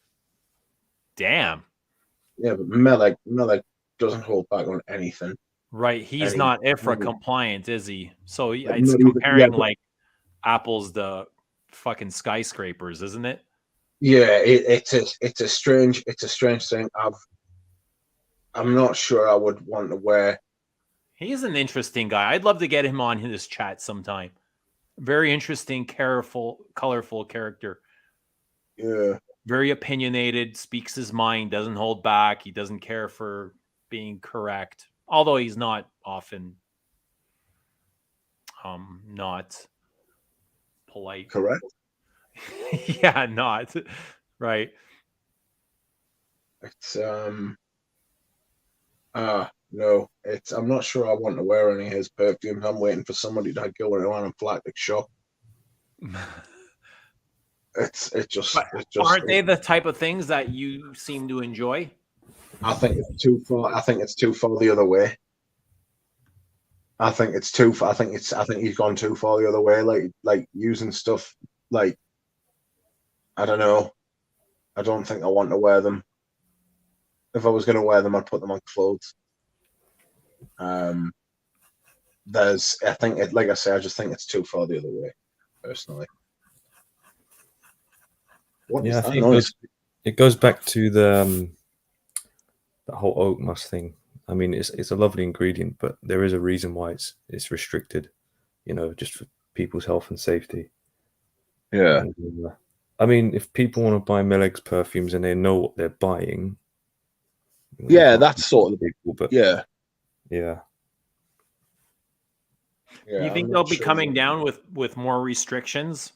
Like, will they be taking away other heavier base notes, like let's say patchouli or vetiver? Jasmine and ylang-ylang are getting the chop next. Yeah, there's always when IFRA release something. I'm not a member of IFRA at the moment, but I know when you want to get serious, you have to be. But whenever they do release their their reports, there is always a punch in the gut usually with a material that you can't use, or it changes. But that's going to continue because they're always discovering something that might give someone a rash or a reaction. If that makes sense. Yeah, I think there's a big push to go fully synthetic, if you want the truth. I can't see naturals being used. I can't see naturals being used for much longer, to be honest with you. It's I think that's where we're headed. Safe, almost like our food. Our food has become more synthetic than ever. Yes. Yeah. I'm not even eating natural food anymore. Because there is a law. I know there's a law in this country, and I know it's around the world. It's impractical, really, but you can't copyright a plant. So you can't copyright a Bulgarian rose. You can't copyright a rhododendron. You can't copyright any sort of like flower at all. It's illegal. It's impossible.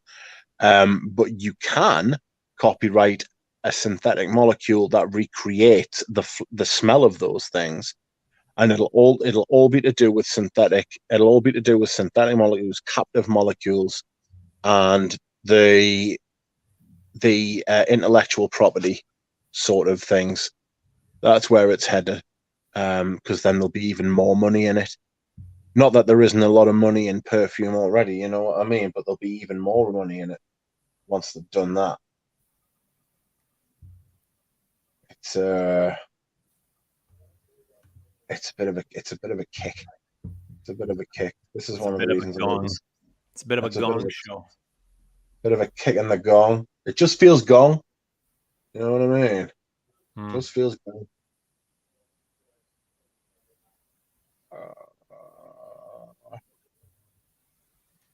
Has anyone tried the new towel, the Sundowner? I've seen some comments talking Desperate to try it. Desperate to try it. Lesantas in London hasn't got it. They haven't got the samples. They've got the bottles, but not the samples. I'm going to ring them tomorrow and I'll say strongly worded, but I imagine they're a bit soft. So I'll probably say, good heavens, old boy, old girl. Why don't you have any Sundowner samples? Hey, what? See how they react to that. If not, I'll shout at them. I would love to try it. It's a sandalwood, isn't it? I'm not sure. It's I missed Persolade's review of it. I think he reviewed it recently. Yeah, Perslade's loved it. Yeah. I guess he did. I saw that. I think you were in the chat with us.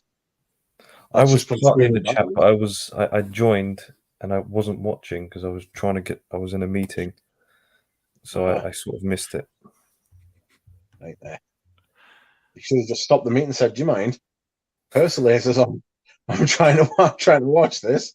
Yeah, stream it to everyone. Yes, that's right. You just smash the gong when he's streaming. I can't smash the gong when he's streaming. Can't smash the gong. The secret to life is not smashing the gong all the time. I have to be careful with it. It's an antique. I might smash the gong too hard and break something. You need some restraint. I must use restraint. When it comes to the gong. It can be like a ritual for you now when you spray Kuros or something. Just hit the gong and spray it and hit it again. Reminder. Yes. Look out. A gong bath. It's like a red light. Slow down.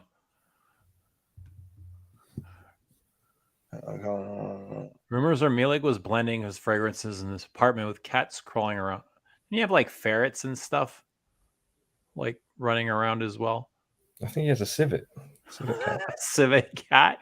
I thought they were ferrets, but they might as well be the same thing because I don't know the difference. Civet is a cat, isn't it?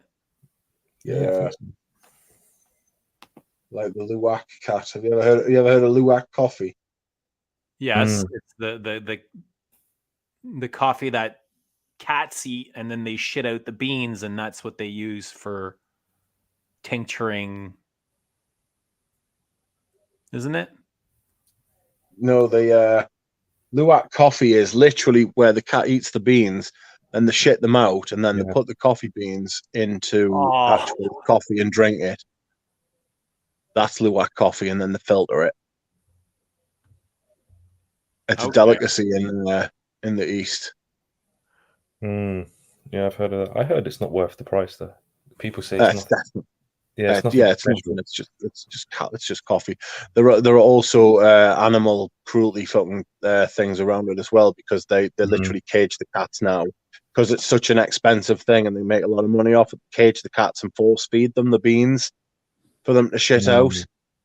And they've got them all in, like, it's as horrible as it sounds. There, they've got like cages and cages and cages, like battery hens. But it's pretty rough. Don't they use like some of those for perfume as well? They'll feed something to a cat and they'll follow it around, and whatever it shits out, they kind of tincture and use in perfume. If you think if you think they just follow the cat around, they don't follow it around, but I'm sure they farm them somehow. Yeah, put them in a cage, yeah, and just catch the shit. That's what they do. It's no good following a cat around. And it's fucking hard enough to follow a cat around when it's not costing you money. Never mind when it is, when there is money on it. Yeah, I'm extremely dubious when someone says it's like humane civet, if that makes sense. And I'm a bit, I don't know if that really exists. Yeah. Unless he's doing it from his own animals somehow. Do you think the cats are harmed when they're tincturing the civet, when they're extracting the civet? It's just a gland that they press down on, isn't it? Yeah, but I mean, it's the problem is that it's not normal. It's not natural for the cat for that to happen to the cat. You know what I mean? It's not like Africa Stone, where I think Africa Stone's Hyrax, isn't it?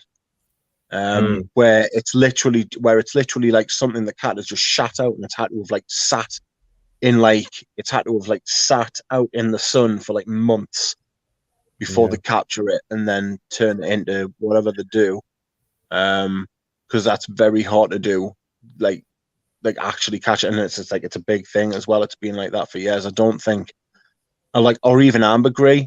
Like, nobody knows if ambergris is shat out or vomited out by a whale, or whether it's released from a whale when the whale dies. You know, like, nobody knows how it's released. It just so it's a natural thing. You just come across ambergris. There's no human intervention there. Yeah. So you're literally forming a cat when you take the thing.